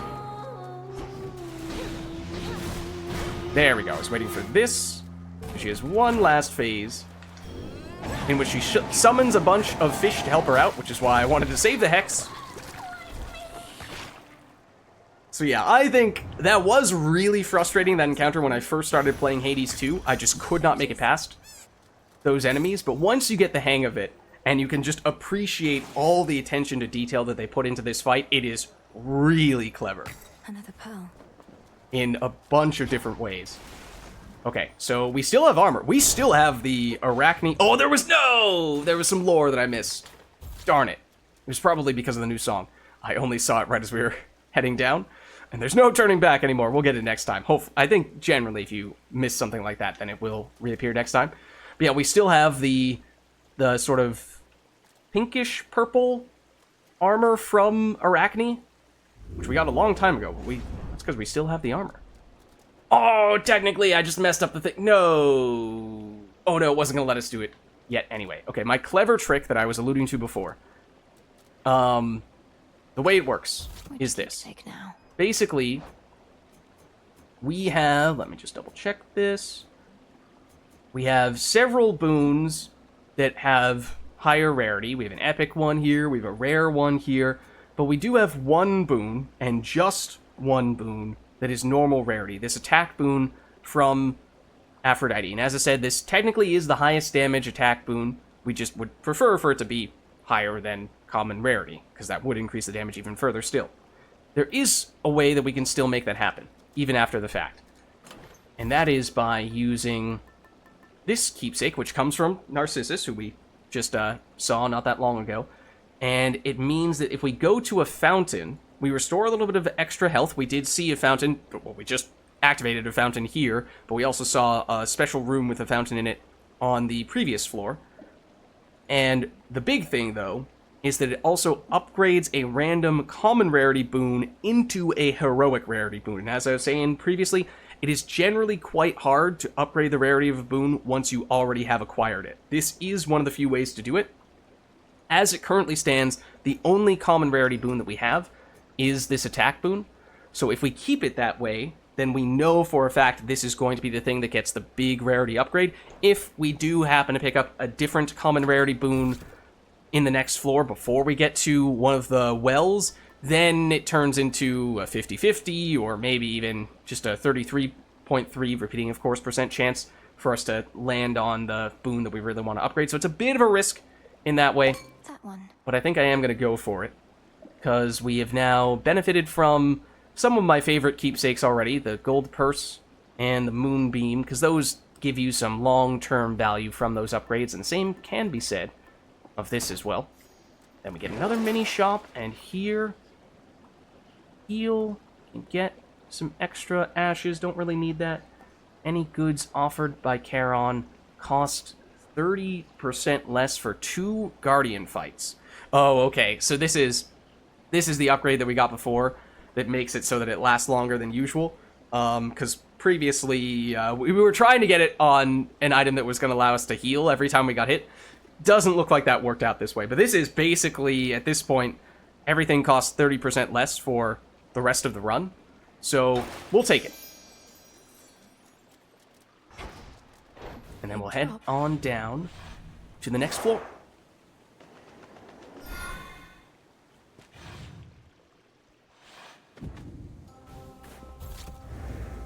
Which is the Fields of Mourning. So as we progress, obviously each floor looks a little different. The enemy variety is different as well, and things generally do get increasingly difficult. But we can also go here. Don't give in. Don't give in. Admittedly, I kind of forgot about those types of places, which we may have had access to in some other floors as well. Okay, so at least initially, I think we only have one room we can choose here. It's generally the case. And this floor works a little differently than the other floors do. As you'll see, there are 2 icons on this one tree. And that is significant, because basically, this is one... Cheers, Chaos. Oh, what? Oh, I was not trying to charge that up. Okay, that was us taking damage from charging up our Chaos attack. And that's what caused us to lose our armor. I was just trying to do basic Chaos attack, or basic special attack. Okay, so in these areas, the room is quite large, and there is one of these trees, which Flourish. I think you might need to upgrade something in order to be able to do this, but once you do, once you click on the tree, it reveals all of the various things that are in this room, because basically, as we pick up this crafting resource here, basically, you remember that there were a few different things that were shown on the entrance to this room. That is because there are multiple rewards in this room, including some major ones, which you see with that hammer icon that is currently in the bottom right-ish corner, and then the magic icon in the top left-ish corner. Then there are also some little rewards.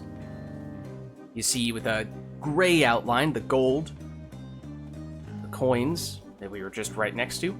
So this is not the equivalent of a full-blown room reward. It's a fraction of a reward, but it's basically a little bonus. Usually they're guarded by a few enemies. As we see, there are some people who are just hanging around over here. This is a little life upgrade of a similar variety. In some cases, they're guarding stuff. In other cases, they're just hanging around, existing. Technically, you don't need to kill them all to get access to these little bonuses, but it is kind of useful to just do it more safely that way. There's a lot of these guys here. These guys are pretty nasty, because though they hadn't had the chance to attack until just then, they basically charge straight at you, and they are very fast, and they will travel a very long distance. So using the cast to slow them down is very helpful, or just take them out before they can get close enough to deal damage. Here's a fishing spot. We'll do this before we forget. Fishy. Seeing a lot of fishing spots in this run, which is nice. Got a bite. There we go. A tearjerker? I mean, these are the Fields of Mourning. Okay, so now we've done what seems to be all the relatively small bonuses. We can, in whatever order we'd like, choose... Oh, hold on. Go for it, Golly. Get one of those as well. Technically, we could get all that stuff at the end, but... just picked it up now because we can. So we can do these 2 major rewards in whatever order we'd like. These ones will spawn enemies in when we take them, because these are the actual big, full-blown rewards of this room. Technically speaking, for reasons I will not yet tell you, at least at the beginning here, we would like to start with the thing that we like less. So I'm going to begin with this upgrade. And this is annoying, because these guys create a smoke cloud like that, which makes it very hard for us to know what's going on over there. And so you do definitely find yourself running into enemies' attacks, accidentally at times. It's not fun. Fortunately, we got rid of them quickly, though. And there are these werewolf-like dudes who leap at you. You might have seen it a little bit there, although has a relatively large area of effect. They can go pretty far with it, so I was trying to keep my distance. They can also spawn in some smaller enemies that can chase after you. So all the more reason to take out those dudes quickly. Those little guys, we saw a few of them there. The enemies, the likes of which just guard some of those minor rewards, and they just shoot projectiles at you. Okay, now this is the more meaningful reward, which is why I went for it second. These guys are also a pain, because they are 1,000 punchmen, as you can see. Which does mean they are also enemies that are very good to freeze, or at least slow down, with a cast. Once you're inside the smoke cloud, then you can see the other enemies inside of it, but there's a veil that you have to walk through, basically. And each of these count as individual encounters. these ones that have the full-blown reward at the end. So this does not count as a single encounter in this super room. It counts as 2 separate encounters in this case. Here's the hammer upgrade. Let's see what we get this time. After blocking with your charged attack, your special auto fires 5 shots, reloading after 3 seconds. I mean, that sounds like it could be quite good. Otherwise, our attacks deal plus 30% damage and reach further ahead, or our dash strike hits plus 3 times. You see this little scroll-like icon in the bottom left corner of some of these. That means that I've not yet taken those specific rewards in the past, whereas this one doesn't have that icon, which means I have taken this before. This one's definitely the most straightforward. It's a little bit of a trap, I feel like, because although extra damage is nice, extra range is certainly nice on a weapon that usually is fast-hitting, but low range, low base damage. The tricky thing about it, though, is although it might seem like it's good to increase the range so that we can make up for what would otherwise be one of our weaknesses, remember that the Aphrodite attack only gives us bonus damage to nearby foes. Now, I don't know exactly what the radius of that is versus the radius we have once we get this upgrade, but there's a chance that that would be a bit counterproductive. Otherwise, but the thing is, we can't use charge attack right now, and dash strike admittedly is a thing where you dash and attack in quick succession, but I almost never do it, which I know is a me problem, but I'm a little reluctant to go that route for that reason. I mean, this is the straightforward one. Maybe, let's see, we really just haven't used any charge moves at all, and cannot yet use any charge moves without taking damage from chaos, so but this does seem really good. I am going to take that, I guess. One more encounter, and the Chaos Boon will evolve. So now that we have done the 2 full-blown encounters, we can carry on. Again, the other smaller ones were technically optional, so you want to make sure you get them. Unless you're hanging on by a thread, and you can't afford to maybe fight some of those optional enemies. But otherwise, you're leaving some bonuses on the table. Okay, so this is a mini-boss fight, one way or another. And we recognize one of those as an Aphrodite room with higher rarity in it. The other being a goddess that we've not yet seen on this run. Again, higher rarity, as is always the case for a mini-boss fight. But I think, in general, there tend to be some synergies that you can get between boons of the same god or goddess. So Aphrodite with more Aphrodite is typically a pretty good combo, so I will go this route, but let's see who we end up with a mini-boss, and it's basically, well, okay, hold on. As you can see here, oh, the, hold on, I'm blinking out on her name, what is her name? Perseus fought her. She turns people to stone when you look at her. Why is her... Medusa. Wow. Why was that so difficult to remember? But alas, it's basically Medusa and her friends. Technically, that's not her name. But you have the right idea. If you're thinking that, I'm just gonna hit you with the Hex. So they are all creating these sorts of projectiles that chase after us. And by getting rid of some of them, it means it's a little less hectic.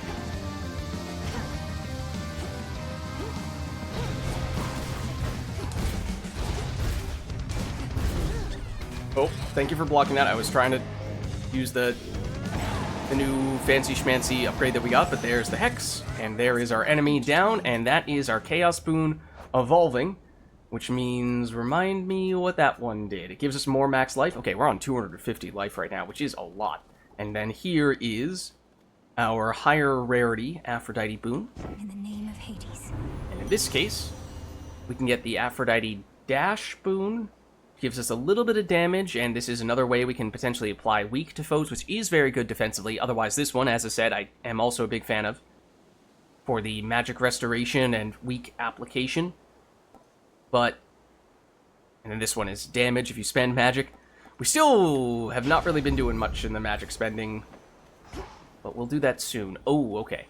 This is the icon for friendly NPC. I just want to double check. Wait, what was it that I was looking for? Oh, remember, we want to try not to have any common rarity boons. I still think we only have this, which is good. That's what we're looking for. And now we can actually use charged abilities, which, now that we won't take damage from doing so, here's our charged attack. It looks a little bit fancier, and it deals more damage, but it takes magic to do it. And then this is our normal special. This is our charge special. Does it actually... It might actually need to have enemies for us to be able to use it. And then charge cast. Looks very similar, but I think it actually does damage when it expires, or at least it's a little bit fancier. And then here is our friendly NPC of this floor. Moonlight guide you, guide you, guide you. Echo. Okay, so this is why I was recommending earlier that we take the hammer after we took the magic upgrade in the very first room, because there is one of the potential rewards from Echo that duplicates your most recently claimed reward, which would have been the hammer if not for us having just picked up an Aphrodite boon, and getting an extra hammer instead of getting an extra magic upgrade would be a very nice bonus. But Boon of Aphrodite is certainly not bad. As I said, there are potentially some Aphrodite synergies that we would like to see. But otherwise, there are some interesting options here as well. We can gain 50% dodge, which means we could just avoid some attacks altogether. But every time we use one of those dodges, we lose 2% of our dodge chance. So obviously, the more you use it, the more quickly it goes away. And so at first, I was avoiding this upgrade quite a bit because I thought, oh, it's not going to be there at the end of the run when you need it most. Can you really rely on it? Maybe not. But it can definitely still give you a lot of value. Certainly, if you are not accustomed to this floor, but if you are practiced on this floor, then it can even persist even to the last floor, near the final boss. It's obviously unlikely to be at its full 50% power at that stage, but it's not bad. So don't sell that short. And then this one is weird. I don't know if I've ever really taken this one.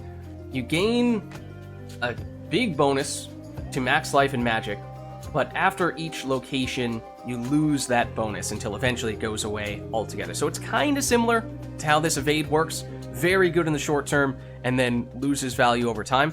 The difference being, though, that in this case, you have some control over how quickly that value diminishes, because if you don't have to dodge by, just avoiding the enemy's attacks with your positioning, then you can hold on to that bonus, whereas this one, you're always going to lose the value every location, no matter what. So, I definitely prefer evade to fight, but we might still just go with reward here, because we already have a lot of defensive stuff working in our favor. Let's see what we get here. And Echo, as you can see, does repeat everything that we and then she says. So we got a high rarity Aphrodite boon last time, because it was from a mini-boss, but as we see here, that's no longer necessarily the case. Remember, we would like to avoid taking any common rarity boons, so that would more or less mean we don't want to take either of these guys. We could take you, we deal 9% more damage, and if we have 80% life or more, then that doubles to 18% bonus damage. I'm gonna be honest, I'm not a huge fan of this one. Feels like the damage bonus just isn't really high enough to be worthwhile. Yes, we would get the bigger bonus right now, but even still, 18% bonus damage, it's not bad, don't get me wrong, but from an epic rarity boon, and sometimes that's going to drop down to just 9% damage. It's universal damage, it applies to everything, so it is nice in that way. There are some other upgrades that only apply to attacks or only apply to special, so on and so forth, but I still just don't think that quite does it for me. We do have 3 rerolls we can still use, and I'm very tempted to use one here, so let's try it out. So that means these are going to get re-rolled into entirely different things. This is a higher rarity version of one of the ones that we saw before, and I do like it. Weak afflicted foes take more damage, and we apply weak by being near enemies, and we're going to be near enemies when we attack them, so this is not bad. But we also just saw a duo boon, which is one of the 2 very high rarity boons that is usually quite hard to get. In this case, it's a combination of Aphrodite and I assume Hera, I think? Yeah, it's definitely Hera. So basically, as long as there's more than one enemy in the encounter, we will automatically inflict one charm on them. Afflicted foes turn against other foes and deal more damage to them. So we get some allies. We turn an enemy into an ally as long as there are at least 2 enemies in the encounter. So it's kind of gimmicky, and it mostly works in areas that have lots of enemies in them, of course. Boss fights, sure, it can work during ads phases, but otherwise it's arguably not doing much when you might need it most. So in some ways, I think you could make a strong case that Sweet Surrender is actually the better option here, or even Spiritual Affirmation. These are all good. I will take this because I feel kind of obligated to do it, what with it being the highest rarity one, but it is a good reminder that just because something is the highest rarity does not always mean that it is actually the best for you. We get those little dings to indicate when there's some bonus reward in the room that we have yet to see that we might want to get before we head out. I didn't catch if that gave us 1 ding or if it gave us 2. There's a chance that I missed something here, but I'm gonna carry on. Okay, and once again we have the option of either going left, where we get a combination of Selene, health, and a boon-giving god or goddess. Then on the right we get monies, we get a palm, and we get max magic. I think I am leaning left here. Okay, so again, Found the bow. remember, there'll be some enemies that just start in the area that are technically unaffiliated with the end rewards. But if we can get to the tree, we can survey the area, giving us the layout that we're looking for. And so here we get a very good example of, okay, there's lots of stuff to consider. So the gray circles, again, those are the small little bonuses that are optional. The gold circles, those are the ones that we need to do.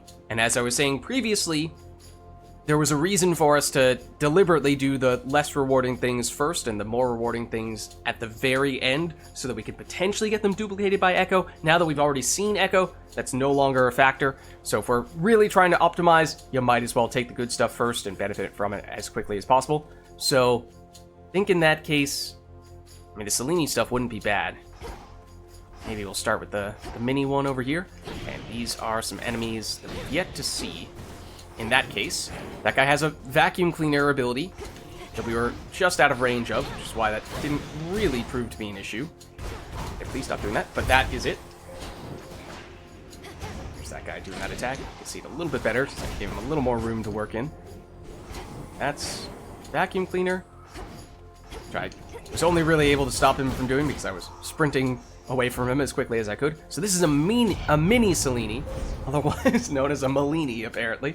So this one's only worth 1 point, because it's just a small little mini upgrade. But it means, oh, yeah, actually, between this and there's a full-blown Selene upgrade in this room as well, right? I think we're going to get absolutely everything we can possibly get from Selene here. So that is pretty nice. So I'm not sure how picky we need to be in that case. Take more or less whatever you want. Bonus damage for the rest of the encounter after using the Hex. That is also a reason why in a room such as this, where it's kind of multiple rooms all bundled together into one, using a Hex, maybe even before you start this encounter, just to give yourself that bonus damage, not a horrible idea. Well, the other thing that I wanted to check was just a reminder of what exactly we did with that hammer upgrade that we did before. Did we go for the dash strike bonus stuff? Is that what it was? And you saw there was a little pink circle around some of those guys with some hearts on it. That was the indicator that we had applied the curse to them. Okay, so now with 3 points remaining, there are, yes, only 3 points that still have yet to be taken here, so we'll take them all. That's bonus damage. The rest of the encounter after using the Hex, more armor while the Hex is active, more armor while the Hex is active. I mean, it is still kind of nice to have the armor while the Hex is active once you've done that upgrade that allows you to move around with this one, because it means you basically just have temporary bonus source of armor for a few seconds. Ooh, yeah, that guy does the vacuum cleaner, and then he does that circular attack there that you just saw as a bit of a combo. Okay, and even though we've done most of the... oh, no, actually, there is still an optional thing over here. I was going to say, sometimes I fight these guys, even if I've already cleared out, or even if I've gained all the optional rewards, because it just makes it less likely you're going to accidentally stumble across them and take a little bit of unwanted, unnecessary damage. Okay, so let's go here. Oh! It's a friend of sorts. Split the killing down the middle, give or take. As in, I'll take your gold. Okay, so this is Nemesis, who is Retribution incarnate. We do see her oftentimes in town, but this time she's tagging along with us in this encounter, and she's a bit of a rival. We will see who slays more enemies here, and that will determine... Uh-oh. Who gets some rewards at the end of this. She does have a ton of damage, so that does make it hard. At times. Also, why do these guys seemingly have more life than usual? That's weird. Please stop stealing my kills. I don't like it when you steal my kills. Okay. Closer than I would have liked that to have been, but we did win. Any progress locating a means to enter Tartarus? I'd transfer you my birthright if I could under the circumstances, though I'm reasonably certain that's not possible. So as I said, Nemesis is technically an ally, although she is the most bitter person you have ever met. So she loves to undermine everything that we do and insult us along the way. Got my own birthright, thanks. And yeah, been making progress. Three-headed monster near the maintenance access point to Tartarus. It digs up through the ground. You plan to get into the lowest reaches of the underworld through the hellhole that beast leaves behind. You know that Cerberus is my father's dog, don't you? Okay. All the more reason that tunnel's going to lead me right where I need to be one of these nights. Mark my words. So she is trying to find ways to be the protagonist. Basically, she just really wants to be the protagonist, and so she hates the fact that we are the protagonist, and she has to be faced by that every time we have a conversation with her. Consider them marked. So she's like, I'll find my way to do your job for you, because I don't think you can do it. I think I'm way better than you. But that was a little bit of bonus gold we got from defeating more enemies than her in what is a relatively rare encounter that you sometimes get over the course of a run. But as for the actual reward from this... You needn't be a witch to see your family's in dire straits right now. You needn't be a witch at all if you ask me. I'd choose another way of life if I were you. This is Poseidon, helping us out. Again, we don't want any common boons, but that's not a concern at the moment. Whenever you claim rewards other than boons, hammers, or rare resources, a copy may appear. So this is one that if you get it at the beginning of a run, can give you a bunch of bonus crafting resources, bonus gold. It's late enough in the run that this is not super helpful at the moment. It's a little bit unfortunate timing, but it may still be worth taking now. Obviously, we also just took most of the optional resources in this area already, so missed out on the opportunity to get more of those, but may still opt for this. Otherwise, we get a sprint damage boon, which also knocks enemies away. This is a pretty sizable chunk of damage, so it's not a bad dash boon, but since we have such close range attacks, and special is a little bit longer range, but still not that much range, don't love the prospect of potentially knocking enemies out of range of our abilities. I think this probably works better when we have other stuff that has good range to go along with it. Or our charge moves also launch a wide wave ahead that knocks foes down, or knocks foes away, but uses more magic in the process. So, as you can see, most of the boons from Poseidon have to do with knocking enemies away. Kind of makes sense, what with him being god of the ocean. But I think I'm just still gonna go with that. I know the timing is not ideal, but I think we'll take it. I think... Is it possible to get double health from that? It might be. Okay, this is the most powerful enemy that you can have in these encounters. Yes, it is basically a mini-boss from the first floor that just shows up as a normal enemy in this encounter. Fortunately, we had a Hex ready to go, so I more or less immediately deleted her that way. Or at least immediately deleted her armor. Then once her armor was gone, she wasn't doing much. And these guys, basically like zombies who throw... Oh, hello. Throw stuff that it lands on the ground and explodes, sort of like a trap. So we get the life. No bonus life. I'm gonna just double check. Other than boons, hammers, or rare resources. I think that means, like, rewards from defeating bosses. Anything else can get duplicated. So that would theoretically include life. Okay, and this, or palms. This looks like this will be the penultimate room, the last one before the boss fight of this floor. So this floor, what with there being multiple rooms technically bundled all into one, it does make it so it can feel like it's going more quickly than other rooms. Other floors, I should say. So yeah, free palm or shop. I think we'll go shop, especially because we have this Terran discount. So we're getting more bang for our buck here. Interesting. And, ooh, we've yet to see one of these guys. This is another crafting resource of sorts, but it involves a mini-game, kind of like the fishing. This one gives us Psyche, and it requires that we do a little pokey-pokey.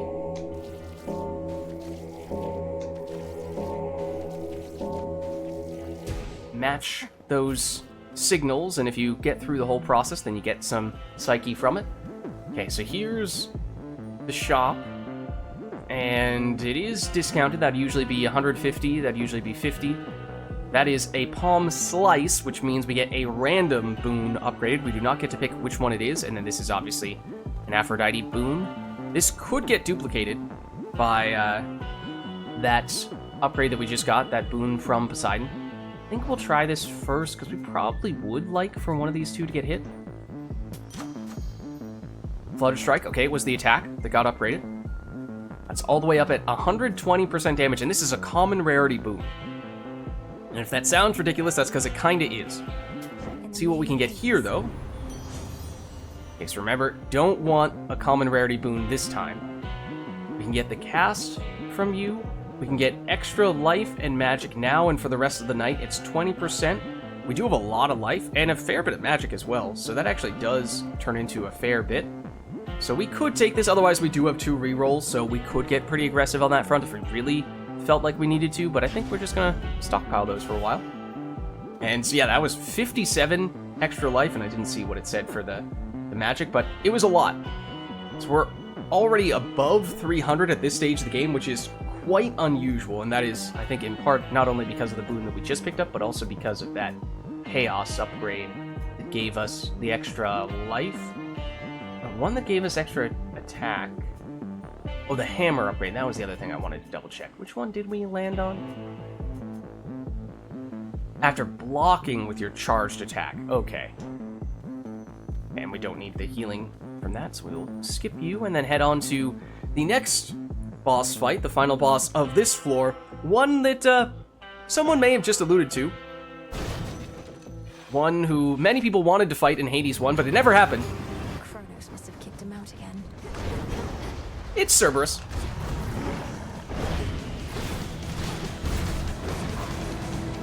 And he's not happy with us.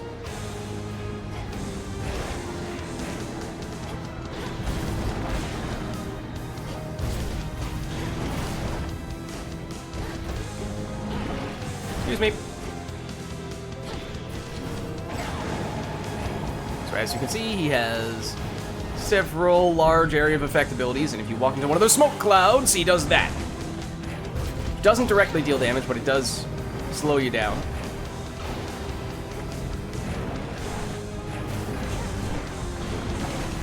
Ooh, I should not have gotten for that. That was bad. That's very avoidable.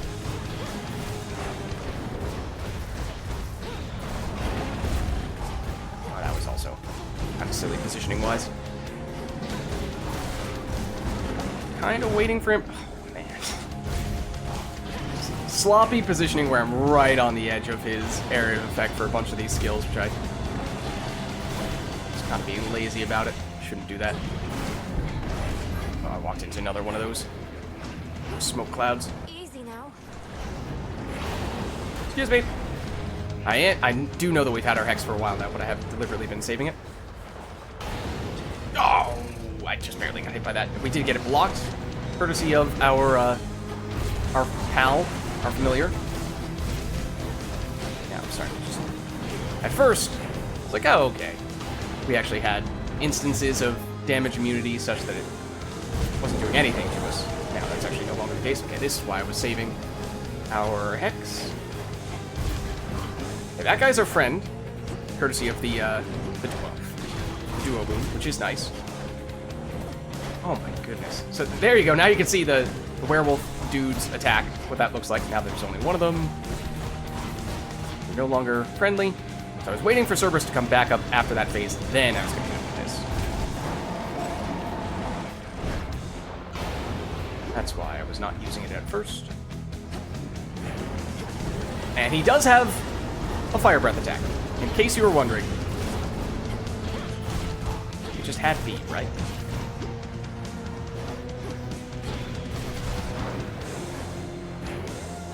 And whoop, there it is. The positioning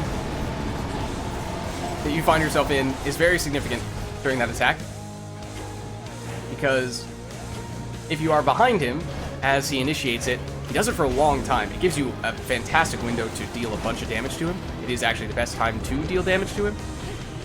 But if you are not in a good spot when he does it, then you're going to eat a whole bunch of damage. This is the other time, which is generally very good to attack him. So we break out the Hex. Down he goes. We did take some damage. Some silly damage, but we'll heal it off. The bestial, triple-headed guardian of Tartarus regains his senses once again. And as you can see, he was in some sort of corrupted form at first, but now he's just normal Cerberus once again. He's been soothed. Okay. Get crafting resources from finishing that fight, and then this theoretically seems to have been the hole, the entrance to Cerberus's den that Nemesis was alluding to. She said she was going to use this to try to get to the next floor of the underworld. Didn't think I heard any or saw any indicators that there's anything else in this room. I think we're good to go. And yeah, you can see we finally took some actual damage, but we will heal a little bit as we go into new rooms, and we will have a well here as well. And I believe we succeeded at giving ourselves just one common rarity boon, which means that it is about to get upgraded from common into heroic. So it was, what, like 120% damage before? Something like that? Now it's 180. So this is very strong now. So our attack and our special, both hitting very hard. And now we can swap. That was coming from this, the keepsake that we were using. But now that we're on the final floor, we're probably thinking less about things that give us long-term value, like the extra gold, the extra Selene points, and here, the extra rarity on one of our boons, and instead just doing something that makes us either deal more damage or take less damage against what will be the final boss at the end of this floor. So, for that reason, oftentimes I go with the luckier tooth here, which is a fairly safe option. It basically gives us an extra respawn or death defiance, which brings us back to, with 101 life if we would have died. So that is a nice option for us. Otherwise, there are a few other alternatives, but we'll stick with this for now. I mean, we could go for this, the Knuckle Bones, which makes it so that we take less damage from those bosses, the end bosses of each floor, and they also take a little bit of damage at the beginning of the run. Technically, the more you use these keepsakes, the more upgraded, the more powerful they become. That's why you see some of them have 1 star, others have 2, others have 3. 3 is the maximum. They start with 1, obviously. And so you can see the ones that we took earlier, 3 stars, 3 stars, 3 stars. I take them a lot. I really like them. The Luckier Tooth, I use that a lot as well. But Knuckle Bones, we have not used as much. That's only rank 2 right now. So if we clear 25 encounters, we would rank it up. Maybe this could be a bit of an opportunity for us to get a little more progress on that one. Because we do also, via our Arcana cards, have 3 of those Death Defiances already. That is the little icon you can see in the bottom left-ish corner. It's to the right of our health bar where it has what looks like a little face with the number 3 next to it. That means if we are to die, we can come back 3 times. So we've not used any of those yet. Then at the mini shop, if we were to take damage, instead we'd heal. We saw that before. We're at full health right now, so the healing doesn't matter. It does mean we avoid taking damage for a little while, which is kind of nice.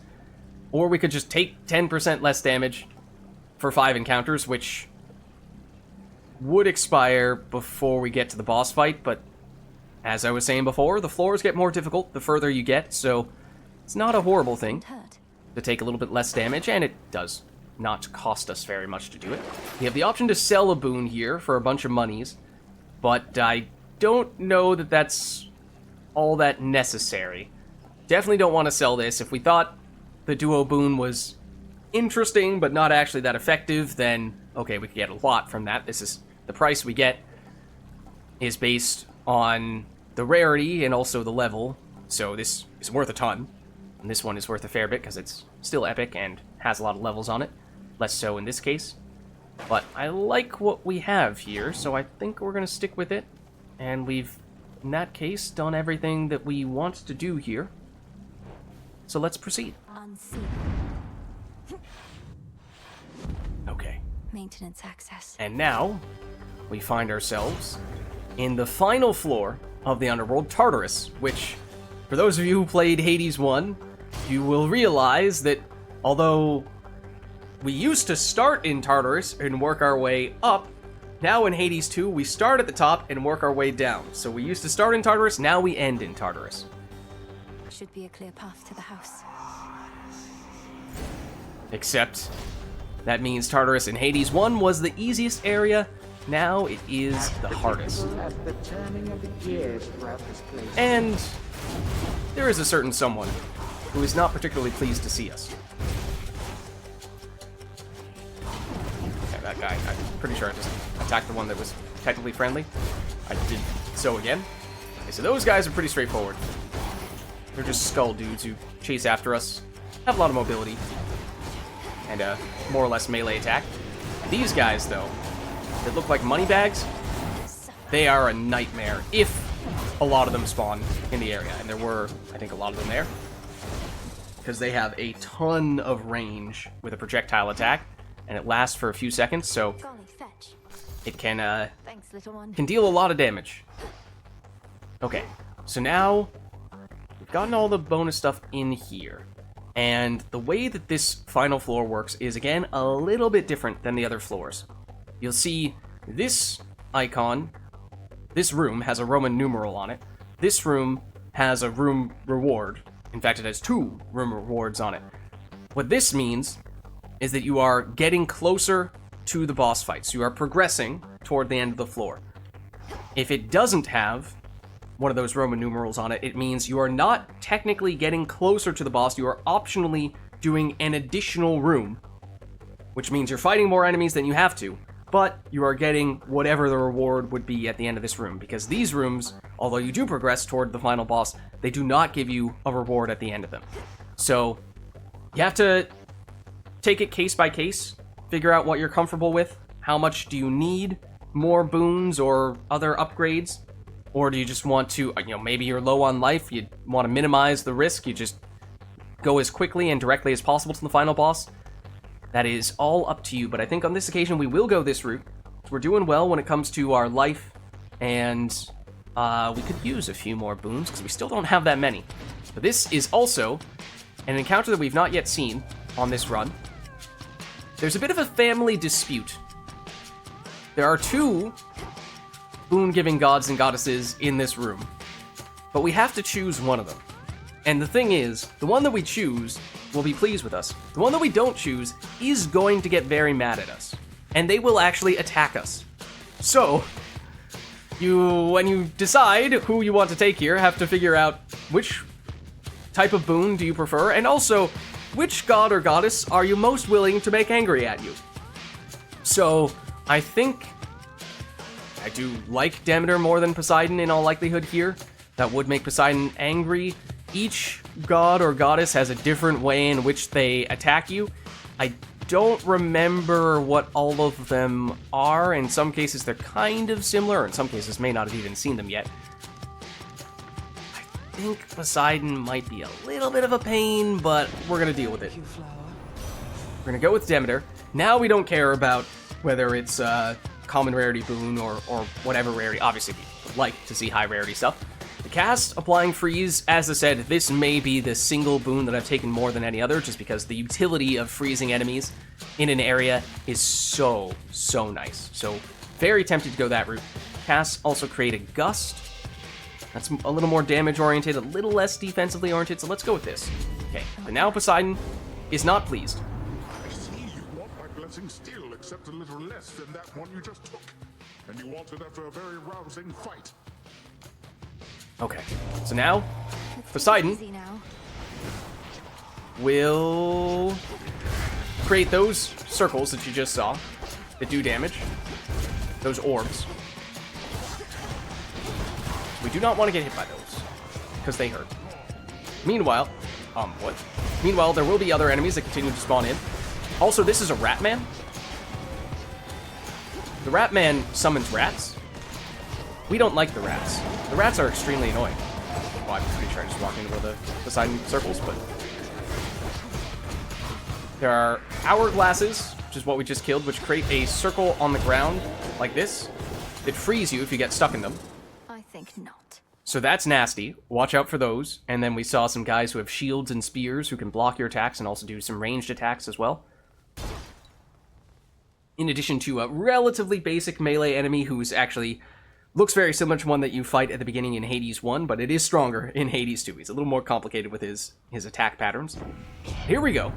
I shall count this one as an honest mistake on your part, for I can fathom no other explanation for what transpired here. Okay, so now that we completed the room, Poseidon does forgive us, and that does mean that we are getting 2 boons from one room, which is usually quite unusual. I mean, this is one of the only ways you could do it outside of, say, a shop or some other boons that may give you the potential to get bonus boons.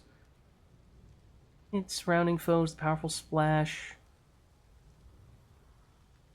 But prime magic, which again means we have a little bit of a chunk of magic that is permanently used up.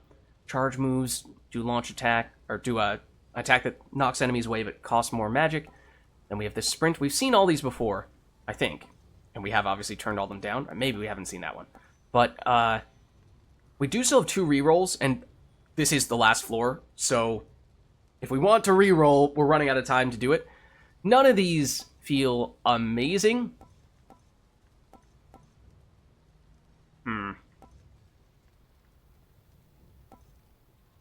Maybe we'll do this. We still really haven't been using our magic much at all. Okay. So this is the friendly NPC of this floor, and this one's pretty significant, for reasons you will soon see.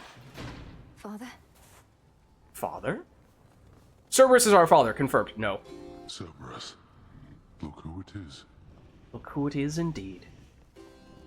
Your mother was so It's proud Hades. when you were born. We did not always think that we would have another child. But we decided to try again. So as I said, Hades, as you can see here, is a prisoner of time. He's been captured by Kronos, and one of the main things we're trying to do is not only defeat Kronos, but in doing so, free our father and, potentially, the rest of our family as well. And you did the most important thing parents can do. You protected me. As for my mother, I know her beautiful smile. The way she's looking at me in the painting that I have. The painting, it survived. The witch, she must have taken it. And such a risk for such a thing. Know that your mother's radiance cannot be captured, no matter the artist's skill. Oh, that's sweet. Oh. Hey, why was that one shining like that? Have I seen this before? After you take damage, go dark and deal more damage for the duration. I don't know if I've seen this. I don't know if it's rarer than the other ones. Wait, hold on. Are these... This I've seen before. So these are obviously various boons of sort. Technically, I don't think they fall under the boon category, but they are rewards that are boon-like, similar to a hammer upgrade, that you can only get from Hades. They are specific to this encounter. Your dash strikes foes surrounding you in a punishing sweep that inflicts scorn. It's 40 damage, and afflicted foes take plus 30% attack and special damage for 10 seconds. That's pretty good in terms of debuffing them. The 40 damage is not a huge number, but restore 1% of damage you deal until you reach the limit. I have seen and taken this before. I think it used to be a maximum of 100 life restored. Now it's 125, so I think this has been buffed with the full release, which I think was warranted, because oftentimes what I found was, obviously, we're encountering Hades in the middle of this floor, so once you heal the 125 life, that means this is all used up, you're no longer getting any value from this upgrade, and you could end up using all of that value in the rooms leading up to the final boss and not have any value at all by the time you get to that final boss, which doesn't feel great, because usually at this stage in a run, you're thinking about what's going to give me the best chance against that final boss. So this intrigues me because I've never seen it before. I don't think. This might just be new altogether. After you take damage, yeah, go dark. You're undetectable and impervious for 5 seconds, can reoccur only after 40 seconds. 70% bonus damage while dark is big. There was something like this before, where you got this invulnerability and damage bonus, I think, and maybe it was also called going dark, but I don't remember if this was how it applied. If it applied when you took damage. We did take that one once before, so okay, you know what, we'll go for it. It did seem to shine. Also, this one has a description, whereas the other ones don't. Darkness is the natural state of things, and a source of fear, for the world is a terrifying place. Yeah, why is that the only one that has a description? Odd. We'll go for it. Okay. Be well, Lord Father. So sometimes you can salute various NPCs, which is a greeting of sorts without getting to a full-blown conversation. Ferocious Cerberus yet guards his master dutifully, having discovered him within these depths. Then obviously we have to try to pet Cerberus. Won't let me. But unfortunately, he will not let me. And this crushes my soul. Alright, but onwards we go, and you'll notice this time it has the Roman numeral, which again means no reward at the end of the room, but we are progressing toward the final boss fight. Oh, I'm seeing the knockback effect a lot now. Okay, it is actually very convenient against these guys. These are technically environmental effects that I wanted to get rid of because they're annoying, and then I took a little bit of damage in the process, but maybe it was worth it. Yep, you're still hitting me. Okay. I think we've taken more damage from that than we have from any other enemy or entity over the course of this run. Oh, and now we have the freezing special, which is really nice. Okay, I do kind of want to attack you because you are also only friendly because of the curse, and that's going to change. Oh, we can do this, though. Goodbye. Okay. So this is something we will not be able to access. This would have been kind of similar to the encounter that we had on the first floor, where we had an optional, somewhat powerful, armored enemy that would give us a reward if we defeated him without taking damage. In this case, you need to have already set a certain number of difficulty modifiers on the given run in order to get access to this, and I deliberately did not put any of those on for this run because I wanted to keep things relatively simple for this one. So, can't access that. Let's see, that room is again just progressing. Is that our only option? It looks like it might be. So, there are certainly times when that's going to be the case on this floor where we have no choice but to just go full steam ahead. And there's the spear and shield dude who had armor, but Hex was very, or rather, to freeze was very helpful. Moneybag, who has ranged attack, which is very damaging if you let him hit you. Ratman, go away, Ratman. I don't like you. Ratman is dead. Ooh, oh, that was a dodge. Remember, we took that a while back. But it is still active here. Now you're the only enemy, which means you're no longer on our team. We will attack you now with the help of the freeze. And there you see no reward at the end of the room. We just carry on, and once again, that is all we can do for the next one as well. Just want to see, out of curiosity, how much of the dodge chance we still have remaining from what we picked up from Echo. So it started at, what, 50% dodge chance? And it will tell you in real time how much remains. If we could just find which one it is. Where it... Wait, what? At least it used to. Did I already go over it? Current special... Where is it? Eh? Or maybe it's down here somewhere? Did we not take that one? No, we took the extra, Aphrodite boot, didn't we? Maybe. I don't remember anymore. I think we have a tiny bit of dodge chance from you. Yeah.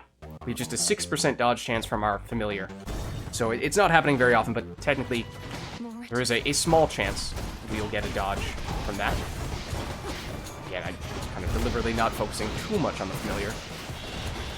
Because I know that's kind of new and feels more spoilery to me.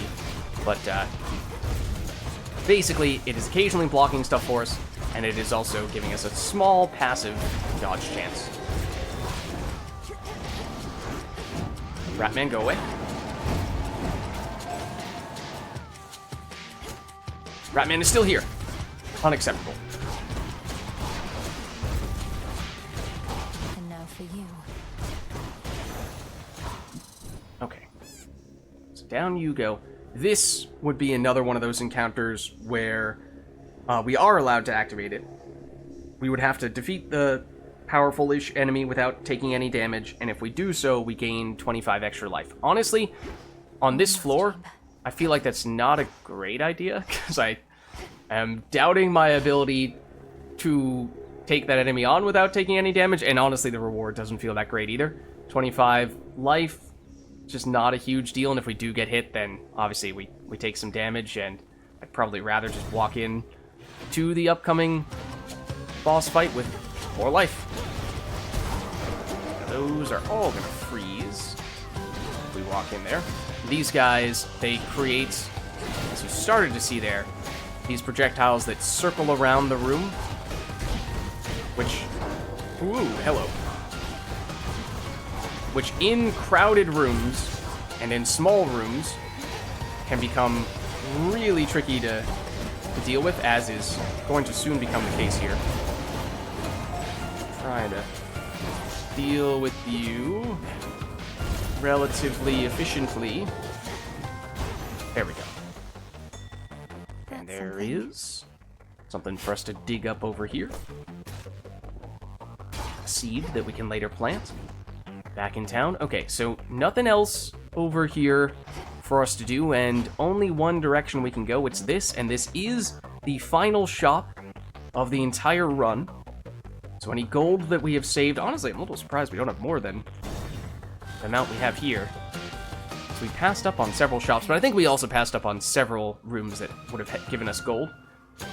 So this is a super shop, as is always the case with the final shop of the entire run. So there are more things you can purchase, and oftentimes things that cost more and have higher rarity, or are technically double upgrades in this, or potentially triple upgrades. Usually this would be a triple.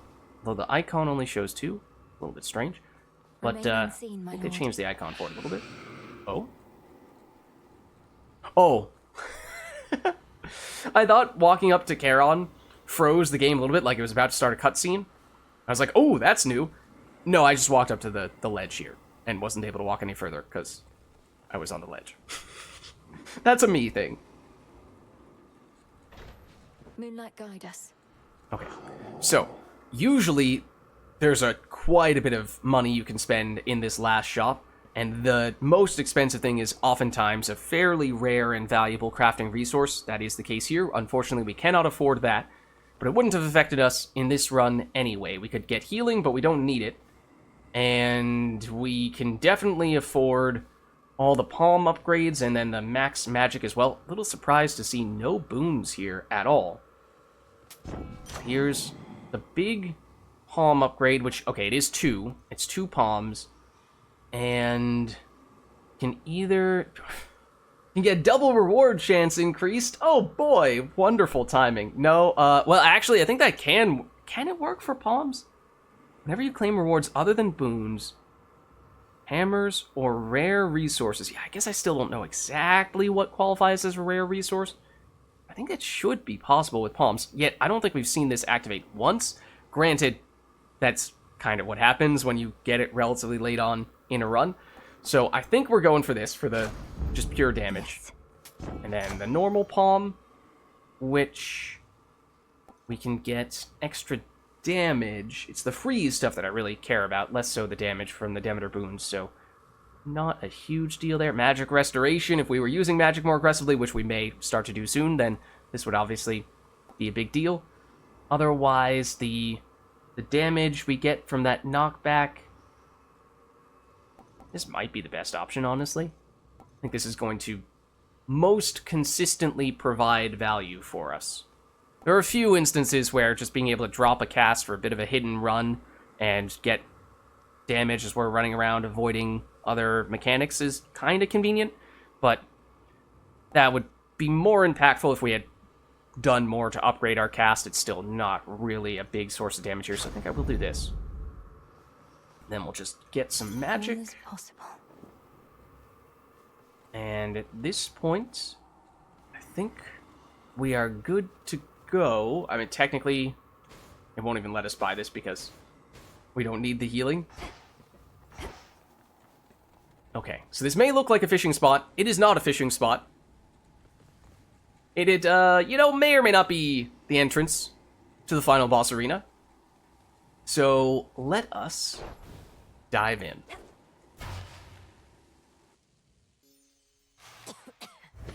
Kronos. The House of Hades? Question mark? We meet again, my girl. That we do. The end of time was not to your liking, was it? Why, if you wanted me to go a little easier, my girl, you merely could have asked. For what it's worth, he is, I think, referring to our previous run in which we faced him when I did amp up the difficulty to the greatest extreme we've ever done before, and he did defeat us. So he's smack-talking a little bit. I'm here to see you destroyed, Titan. Not to tour these bland locations that appear to be symbolic of your nature. I figure it shall go much more efficiently this way. And obviously, this is Kronos, who is the primary antagonist. Efficiently. Now you are truly sounding like a granddaughter of mine. Then let us settle once again our differences, but now in all due haste. All right. So, we'll see if he's the same mechanically as he was pre-full release. Oh, that's a slower charge-up time, maybe because he was frozen there. So, you'll excuse me if I don't explain every single attack that he does as he does it.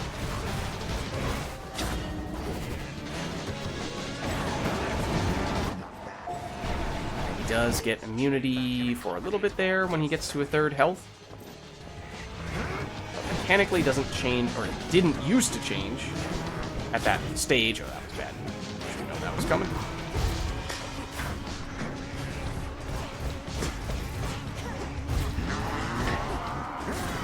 Yeah, some of his animations look a little different, and the timing of them seems a little bit different as well, so it's throwing me off a little bit.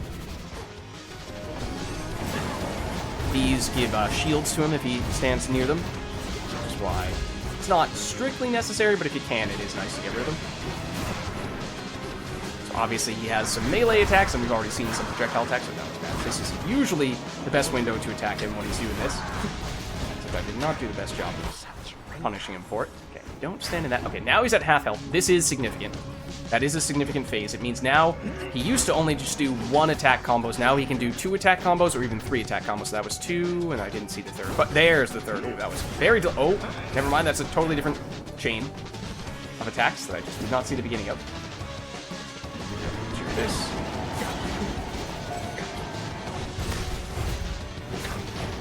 So you can see the Hex has already been one of our primary sources of damage. It's very good against him, especially if we can upgrade it as we have and do it so that there's 2, there's 3. Especially if we can do it so we can still walk around as it's active. And now he's summoning some friends. He summoned Ratmen. How dare you? That should be illegal. The Ratmen, spoiler alert, do also throw some projectiles on occasion. 1, 2, and I didn't see the third. Oh, he's doing this? Okay, this is the one where we'd like to sneak up behind you. Do this. Preferably aim it in the right direction. It will auto-target, but it does have to change the direction that it's going, so I did waste most of that by pointing it in the wrong direction initially. It's a bit unfortunate, because it probably would have killed him had I gotten the timing correct. That's bad. Pardon me. I just want to try to get rid of those things, preferably. Oh, yeah, that was bad. And also, if you go into those circles like this, he will freeze time on you, which is obviously not a pleasant experience. Okay, I could use the Hex here, deliberately holding back, though, actually. That was bad. Because he's down. Or is he? And now we get to his second full-blown phase. It takes place on a clock, and at first he does this, where he has one particular clock icon light up. I hate this. I always mess this up. He has one particular clock face light up. If you don't go to it, it's basically a guaranteed one-shot. This one, I feel like I also... Oh, no, this is not what I thought it was. Okay. So this is definitely a lot more difficult in this phase. And he will also, at times, create these clock hands that will spin around. Okay. So we have to go here, otherwise, again, that's basically a guaranteed one-shot. He will occasionally create these clock faces, and if you are standing in one of those, it will deal a lot of damage. So, in general, I always mess this up. I don't know where I'm supposed to stand. I never know. If you're supposed to stand in that or out of that, I never get it. The clock hands do a bunch of damage, so in general, if you see a basic-looking projectile, and if you see, oh, this is really bad. If you see a basic-looking projectile, and if you see the clock hand, prioritize avoiding the clock hand. And this is priority number 1.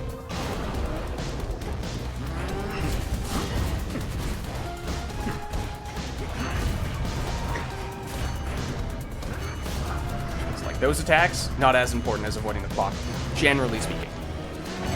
It's a very nice window to attack you. You may notice his health did actually go up at one point. Some of the ads that he summons, the clocks, the little clocks, they heal him. That's why he got some health back, so if not for that, we probably would have dealt enough damage to kill him already. A little hard to get to here. Oh no, why'd you do that? There we go. Gotcha. I always hated children such as you. Excuse me? You can't say that! Time cannot be stopped. And yet, at least for now, Kronos has been vanquished. And there we go. In the name of Hades. In the name of Hades, that is the final boss we have just defeated. As I sort of alluded to a little while ago, there are various ways in which you can make the run more difficult and more rewarding. We did not activate any of those things this time around, so this was, relatively speaking, a pretty straightforward run that was not ever in great risk of us losing, I don't think. We didn't have to use any of our Death Defiances, which, as I said, are basically like revives of sorts. And we also only took a little bit of damage in that final encounter as well. never really felt like our build was crazy offensively, at least. Although we did have a very high damage boost for certainly our attack and our special as well. And as we saw, the Hex was a big-time damage dealer, so that was a big deal to upgrade that as much as we did. But nothing game-breaking. Those are all things that are achievable. Maybe Hex more so than these two. But there we go. Mission accomplished. And because Hades 2 is a roguelite game, if you are unfamiliar with what that genre means, well, at this point, hopefully you've gotten a bit of a sense already, as this is the crafting reward that we get from defeating Kronos. But basically, we will go on a series of runs, the likes of which we just finished, and sometimes you will succeed, as we just did, and get the rewards from defeating the final boss, or if not, other rewards from the second, third, and first, second, and third boss. Kronos is the fourth. And some plot progression, even if you don't make it all the way through. But the game is, in many ways, designed for you to do multiple runs over and over again, some of which are building upon prior successes, others you're trying to learn from your previous mistakes. And as I said many times before, going back to town, which we are soon going to do, will give us a chance to make some upgrades to make ourselves more powerful for subsequent runs, so that alongside us learning and practicing and getting better that way, we can also just statistically have a stronger character as well. So that way, even if you don't fare very well at the beginning, and certainly for your first run ever, do not come in expecting to waltz on through all the way to the end. No worries.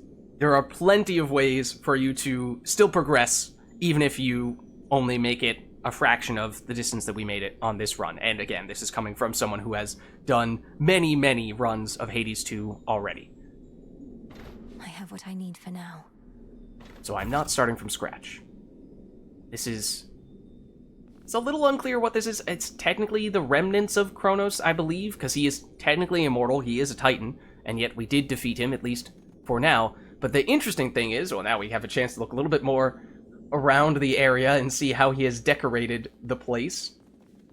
Which, usually, this would be the place that Hades rules and has as his base of operations, and yet, obviously, Kronos has replaced all that stuff with statues to himself and whatnot. But in the early access, the game basically just ended right here as soon as we stepped through this door and gave us a message saying, this is all we have at the moment, go back to town and wait until you get the full release. But now, that may be different. And if so, that's a big deal. The Prince's Chambers. The mirror. Okay, because this is all brand new. And for Hades 1 Not people... yet. In dream, I shall remain unseen. Oh? For Hades 1 people, this certainly looks familiar, as this was, once upon a time, the place where we started our runs. In an alternate universe. Well, not even an alternate universe. Okay, but we can dream. Let's check it out. So many dreams upon this very spot. Then one more. To the abyss of the subconscious I descend. What do we have here? A connection. Step 1. Okay, that's us sleeping. We are now in our dream state, it seems. Such an awful mess. Hold on. We can interact with the mirror. Okay, we can't go back that way. Alright, so it is the mirror. Just making sure there isn't anything else we're missing here, but I think that's it. What's the deal? Pierce. Step 2. Darkness. Guide me to my blood beyond the grasp of time. What? What's going on? Okay. Mists of memory. I have no idea what we're doing here, but this is cool. The mists of memory. A circle. Okay, there's kind of a boundary you can see. Don't know what we're headed toward, though. Stay down, blast you. I've tried water, oil, nectar, ambrosia, but no. That voice. It's... I don't recognize that yet. Not tried blood, which would be utter madness, but I'm running out of reasonable options here. Might be Zacharias. Asking nicely. Hair, would you mind staying down a bit, please? This is supposed to be a special occasion. You won't listen. You're mocking me. Fine, I see how it is. Well, two can play at that, you know. What if I simply chop you off? Would you like that? I'll go get Stygius again and cut you clean. You think on it a bit. Huh. I'm pretty sure that's Zagreus, which may not mean anything to people who have yet to play Hades 1, but it means a lot to those who have. Wait, what? Project? Is my hair getting lighter and my features getting fairer, or did I consume something that really isn't sitting well? So this is Zagreus, the Prince of the Underworld. We are the Princess of the Underworld. This is our brother. He was the protagonist of Hades 1. We are obviously the protagonist of Hades 2. He did not exist in the game until this moment right here with the full release, so I'm very curious to see how this plays out. Prince Zagreus, please listen to my voice. Can you hear me? Can you hear me? Definitely something I consume then, or else... No! Oh, this is just a dream. Hypnos has been growing rather bold with these. Is that you in there, mate? Come on, listen to us! No, Look, yes, technically this is a dream, but it's the only way I could reach out to you, across the span of time. Now please, our family is in danger, and I need your aid. Oh? All right, slow down. It's fortunate I rather like such realistic dreams. And what do you mean, our family? Who are you? Probably one of Mother's many cousins. Wouldn't explain the eyes, though, or my father's sigil on your outfit. Right. He has 2 different colored eyes, as do we. Let me speak. Look, this is going to be difficult for you to accept, but I'm Melinoi, your sister. From another time, a future time not all that distant from your own. Yeah, unclear exactly how the timing aspect works here. Obviously, he's originally from Hades 1, we're from Hades 2, but in our Hades 2 timeline, Zagreus has been captured by Kronos. Obviously, Kronos, being the Titan of Time, may very well have done some crazy time-related stuff to capture our family, and that's why we're technically in different times and can only speak to our brother through this dream mirror state. See, that was going to be my next guess. Well, dream sister from a future time. I would never want to snap awake before hearing you out, so what's the situation? What do you want me to do? I'm sure we're about to get the end of the dream right now. I want you to find your grandfather Kronos and destroy him, because there's only so much I can do here myself. He's taken over your entire house, imprisoned our father, mother, you, everybody. And now he threatens Olympus. All as vengeance for what the gods once did. What does he say to this? Right. When you say what the gods once did, you mean the part where they got rid of Kronos permanently long before I was ever born? Or you, for that matter. But in the not all that distant future, he returns and single-handedly takes over everything. Yeah, kinda. Yes, please believe me. I myself was very little when the Titan struck, and I've been training all my life in preparation for this very moment. But I cannot stop Kronos on my own. Will you aid me? Now, admittedly, I'm not really sure how he is going to aid us beyond what we have already done, so I am curious what role he will play. I'm guessing not, since this is a dream, and I'll likely just forget about it as soon as I wake up. Also, you look and sound just like a figment of my imagination would probably look and sound. Can you prove anything you've said? Oh no. You won't forget me when you wake, I promise you. As for the proof you seek, you must know of Hecate, our mother's handmaiden. She trained me for this. Seek her and tell her what I've said, but no one else. Oh, interesting. Hecate is the link, perhaps. Sister, I'm afraid our mother has no such handmaiden. Yeah. Although, in some strange way, you mentioning a name I've never heard is better proof than anything you said to me thus far. Wait, what's the matter? Uh-oh. Yeah, Hecate did not exist in Hades 1, so that makes sense that Zagreus would say he's never heard of her. But that sound effect sounded a lot like the Kronos clock ticking on us, which I think means we are about to run out of time. It's Kronos. I've incapacitated him, but he'll return, just as he will eventually in your own time. I need to go. Before he finds me here, I need to go. Oh, it's still a secret, okay. But you just got here. Look, Melinoi, was it? Will I ever see you again, or was this more of a one-off? Well, hopefully, we'll be able to come back anytime we defeat Kronos. I found you across dreams and time, brother. I'll stop at nothing to do it again. Until then, please, let this remain a secret between us. Right, I can't even tell Hypnos. Well, suit yourself. See you another day, sister. Or night. Till then. from mists of memory. Return to Shadow now. Can time not be stopped? Question mark? Well, alright.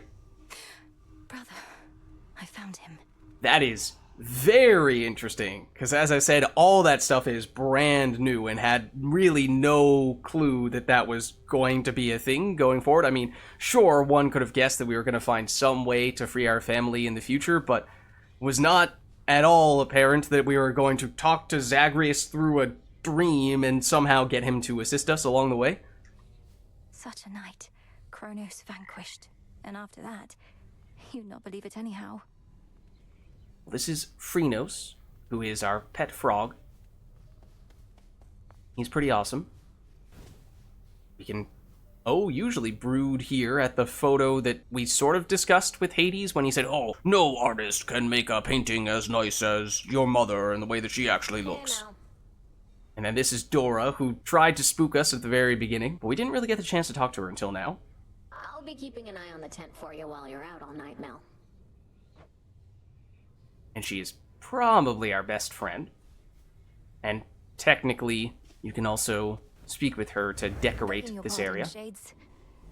But now we're back at the crossroads. This is List of Prophecies, and we learned about a few more of them here. We didn't finish any of them.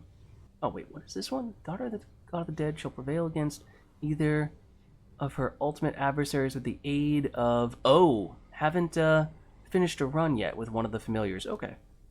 So these are basically all the optional quests that I was referring to as previously that you don't need to finish, but you can see in that bottom right corner-ish where it gives you that +2 of these are various different crafting or other resources along those lines. And so now we are in the crossroads, which, as I said, is basically the town area, which, generally speaking, at the end of More of this filth. any run, there are various people who you can talk to who will give you some more context and potentially progress the plot a little bit more. And it's also a place where you can potentially cash in some of the resources that we picked up along the run to make various forms of upgrades and, as we saw before, prepare ourselves for the next run. And this is rubbish that we are cleaning up from the ground because this person just loves to litter all over the place. I'm warning you, you better cut this out, Trouble. Messing with Kronos, messing with Typhon, messing everything up. That's supposed to be my job. So this is Eris. She is a royal pain in the butt. That is basically her job. You clearly did your job already. I'm in the process of undoing it. Much like how I often pick up after you here. Well, you're not gonna. And even if you do, you'll look back on this and wish things were as interesting as they are now. I wouldn't mind if things were boring for a change. I would. Alright. That's her. And then there are some areas in town that you can only access once you unlock them. This night is ours. Oh, that's new. This is one of those areas that you can only access once you unlock it. However, getting a bit of applause when we walk in here, yeah, no, that's new. Okay. Then Hail, Boatman. Head back over here. We see Charon, who obviously we saw at various points during that run. So generally speaking, you will find several people who are almost always in town, and then a few people who will occasionally be in town, other times they won't be. But if someone has an exclamation point above their head, that generally means that there's a fairly significant conversation that you can have with them, whereas in other cases, there might be people who just say something that's pretty generic, that doesn't really progress any sort of plot lines or anything like that. I shall, Lord Charon. Which is sort of the case here with Charon. Something for me? Then this is a special mechanic of sorts. I think you might have to do some things before it becomes available to you. You might need to unlock it. But the briefly aforementioned Charon cards, at least is what I tend to refer to them as, they look like credit cards. That 7 with the credit card in the top right corner there. Basically, this is what you get after you spend 1,000 gold over the course of one or more runs. Whenever you do that, you get a Charon card. And then with those Charon cards, you can get these deliveries of various crafting resources. Some of them don't cost very much, but they aren't that rare. Other ones are quite rare, and they cost quite a bit. The other thing you see is it says delivered in, and then that number with the clock next to it. That's basically how many rooms worth of time you would need to go through in order for this to actually get delivered. So for example, if I'm to do this one with the nightmare, Now we wait. we have to wait 100 turns, which means we would have to go through either one run that has 100 rooms in it, which generally is not the case. Even a full-length one like what we just did will probably be a fair bit less than that. More likely, over the course of 2 or 3, maybe even more runs, especially if a run ends quickly, then once this timer reaches 0, you get the reward at the end, which is what we just stopped by and picked up at the very beginning there. But we also have the shopkeeper here, who we can buy some things from with bones. As I said, this is the place where you can buy stuff with bones, which we picked up a few of over the course of that run. It is also the place, though, where we can sell the fish that we acquired, and we did get several of those, which means we are just above 1,000 bones. Unfortunately, we can't quite afford that nightmare or this stardust, which would be the rarest of resources.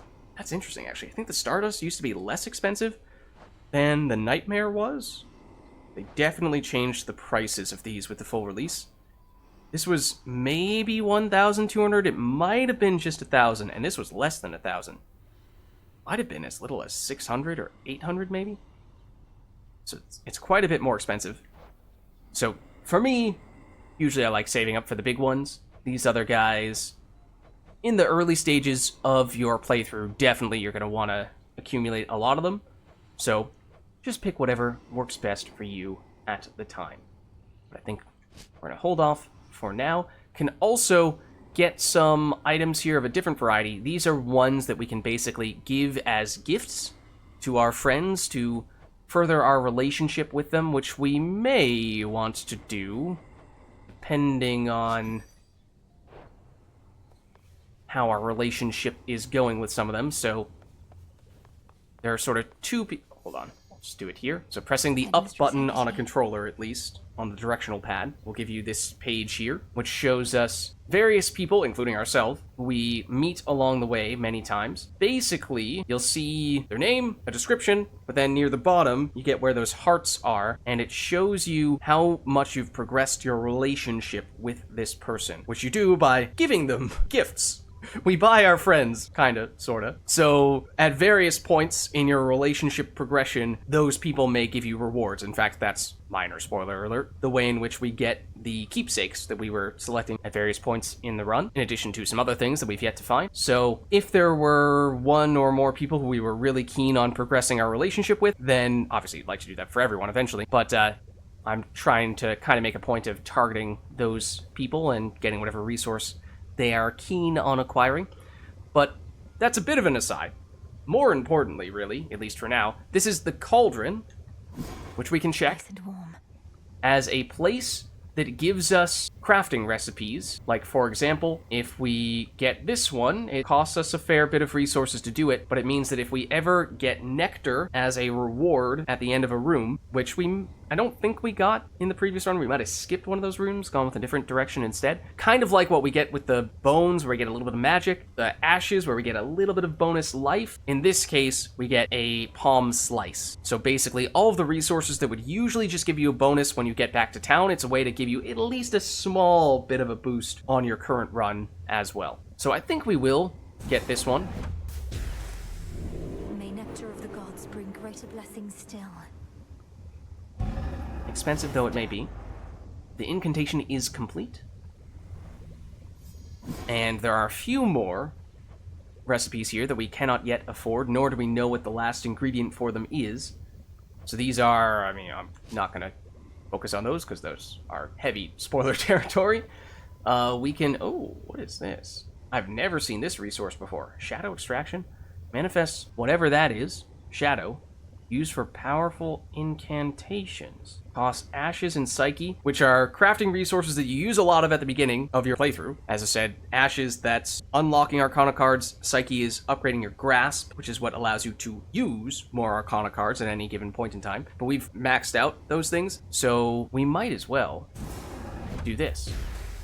Most of the crafting recipes work immediately, like the one that we did initially there, but this time, this is kind of similar to that shipment that we saw over here.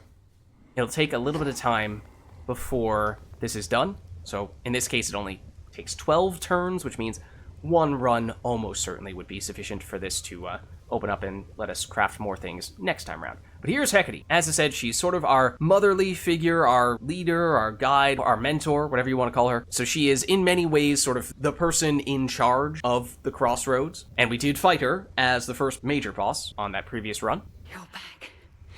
Now tell me everything. You found your mark. What then? So even though we fought her, that might make it seem initially as though she's an enemy. No, she is trying to teach us, make sure we're ready to take on Kronos, and she's our greatest ally in many ways. I reached the edge of Tartarus and made my way into the house, just as we planned. Kronos was there, on my father's throne. We clashed. He lost. But I know he isn't gone, and I was unable to linger there for long. I trust you made each moment count. We were never going to destroy the Titan with brute force alone, but soon enough, he may yet be undone entirely, provided you have more good tidings to report. Yeah, we didn't just defeat him, we also made contact with our brother. The mirror was intact, abandoned in the prince's chambers, and the incantation worked. I found my brother in the past and spoke to him, but had so little time. I barely managed to convince him as to who I am. So this is obviously a totally new conversation with the full release, because this was not something you could do until just now. Then speak swiftly the next opportunity you get, and continue not to overstay lest the task end in failure. As for the Titan, study him, as I shall study what you found. Okay. Yes, headmistress. So she helps provide us with some much-needed guidance to figure out how to actually defeat Kronos permanently, because obviously, as I said, we defeated him, but he is technically an immortal Titan, so getting rid of him for good is kind of hard to do. This would usually be where Nemesis is in town, and we encountered her on the previous run. As I said, that sometimes happens, but not always, and sometimes she's here, but not always. Over here. But this is one of our other good friends. Our shades report good things about your Odysseus. animal familiars, you know. Not all such creatures get on well with spirits of the dead, so here's a little token of appreciation. Oh? Witch's delight, cooked to perfection. Headmistress must have made this batch herself. Does she know you're giving this to me? And you can also see, as has happened several times before, but our art of various characters, including ourselves, will sometimes change depending on what is going on in the conversation, so it's not always just the same thing over and over again. Just it's a clever little touch. Scott, as the shades insist.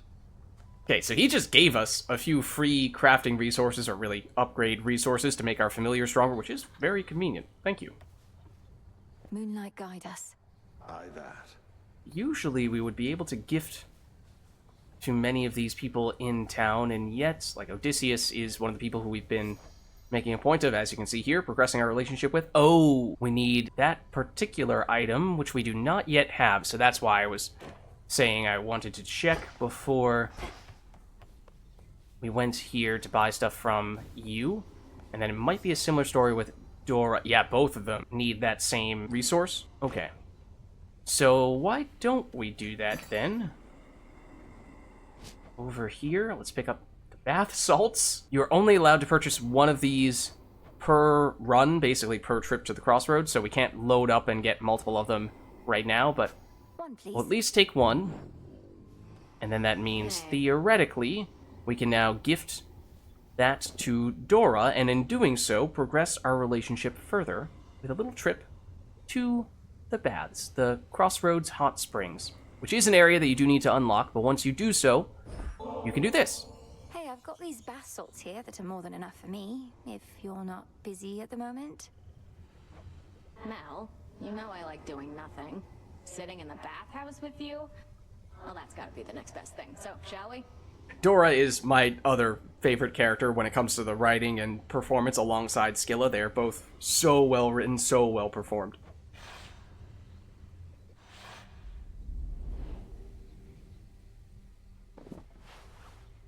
That looks like a hand hanging from above. That's a little disturbing. Yeah, this is the life. Like being cooked in a cauldron, isn't it? Can't relate. Don't you ever wonder how you used to be, Dora? When you were flesh and blood? I bet you were very beautiful. What? Seriously? Is it because of my voice or because of my curves? Nah, you're just messing with me. I am not. It's because of your confidence, I suppose. You're very self-assured. Some shades cower before me, but you and I always got on. Well, some shades are total buffoons. Anyway, it doesn't really matter to me how I used to be. If I was happy about it, I figure I'd remember. You think you've deliberately forgotten your past? Oh? Yeah. Why else would I have forgotten everything? Probably took a couple swigs from the river Lethe, and that was that. Clean slate. Oh, river that removes your memory, you say? The River of Forgetfulness. You think you were down in Elysium? Maybe. Who knows? Okay. That also, for what it's worth, whenever you do one of those things where you hang out with You know, if I'm not one of your mistaken, friends. I think I had a good time with you back there. Thanks, Mel. So that's one way to do it. At the hot springs, another place is the taverna, where we were checking out things a little bit and got that round of applause. And then the other place is a fishing pier that we walked by briefly but didn't really see anything there past where Eris was. Those are the places where you can spend time with your friends once you've unlocked them, and it does count as turns, so to speak, which means our relationship has progressed, but also that's a little bit closer to being done, and this is done. Transmutation complete. Transmutation complete, and I really don't know what the deal is with these guys, because they didn't exist before, and I have no idea what crafting recipes require them, so I'm kind of tempted to just load up on a bunch of them. The Ash and Psyche, we have plenty of those. The Fabric, we don't have a ton of those, would be a little bit limited in that way, or otherwise we can get some of these Beast-loved morsels, which is what Odysseus gave us several of previously, things that we use to upgrade our familiars, so could still get some more upgrades there, but that costs some nectar as well, and that's a little more limited. So let's go back to getting one more of these. Covered up.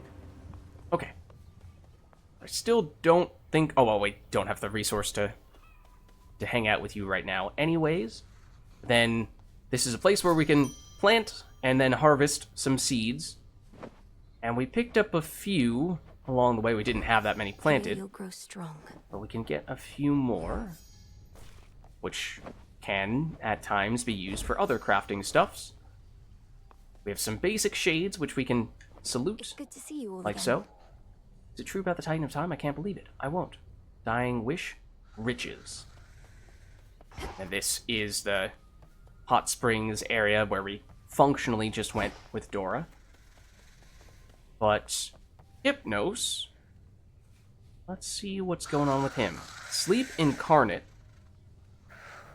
I He is mustn't sleeping. speak of this, Lord Hypnos, but I was able to descend to the abyss of the subconscious, and I found my brother there. Thank you for sparking my fascination with Dream. All that I've worked for. Last night, it felt in reach. Any response? No? Okay, so in early access, Hypnos was basically permanently asleep, period. And there wasn't much you could do with him. But now that there is this sleep aspect to how we coordinate with what could prove to be our greatest ally, our brother, at the end of a run, that could mean that Hypnos has a very important role to play in the future. And now we head back over here, which is where we were at the beginning of our previous run. Oh, they added a little bit of art around where the various familiars hang out. That's cool. They didn't used to have the lily pad here, or the nest, or the bird, or the little pillows, I guess, or the cat, similar for the dog, and then we went with Golly, who is an otter. So, this is where we would choose what weapon we would want for our next run, but I think we'll save that. And chat a little bit with this friend. I try not to dwell on what shall happen if and when all this is finally over, Commander. I know I ought to be completely focused on the task, but as we near a potential end, I cannot help but think ahead. Well, stop it. How many times have I told you, never think ahead, kiddo? No planning. Nothing is ever gonna come of that. The here and now is all that counts. You're truly saying one should never plan, but you're a commander. Anticipation and strategy are integral to martial leadership. Yeah, I thought you were a commander. What's up with that? If you're always doing good right now, you're always doing good later. That's all there is to it. Now quit with your worrying. Not exactly sure that's how that works, but alas. Okay. Thank you, Skelly. Welcome to your new abode. And then sometimes, if you free some of the shades over the course of a run, you'll actually get ones that look a little bit different, as this one does. They will appear here in the crossroads area. So that is the end of the run, and with that, probably a good time for us to wrap things up. Obviously, the first run that we've had now with the new full release of Hades 2, which is really exciting to see, especially that new ending with Prince Zagreus, our brother. So looking forward to doing more of that and seeing where that goes, and hopefully means that we can defeat Kronos. There is, however, a lot more for us to explore, including additional difficulty modifiers that we did not do this time around, and perhaps an entire half of the game that we have yet to see in the full release. So stay tuned, because we have a lot to check out next time around. So thank you all for watching, hope you enjoyed the video, and I'll catch you next time.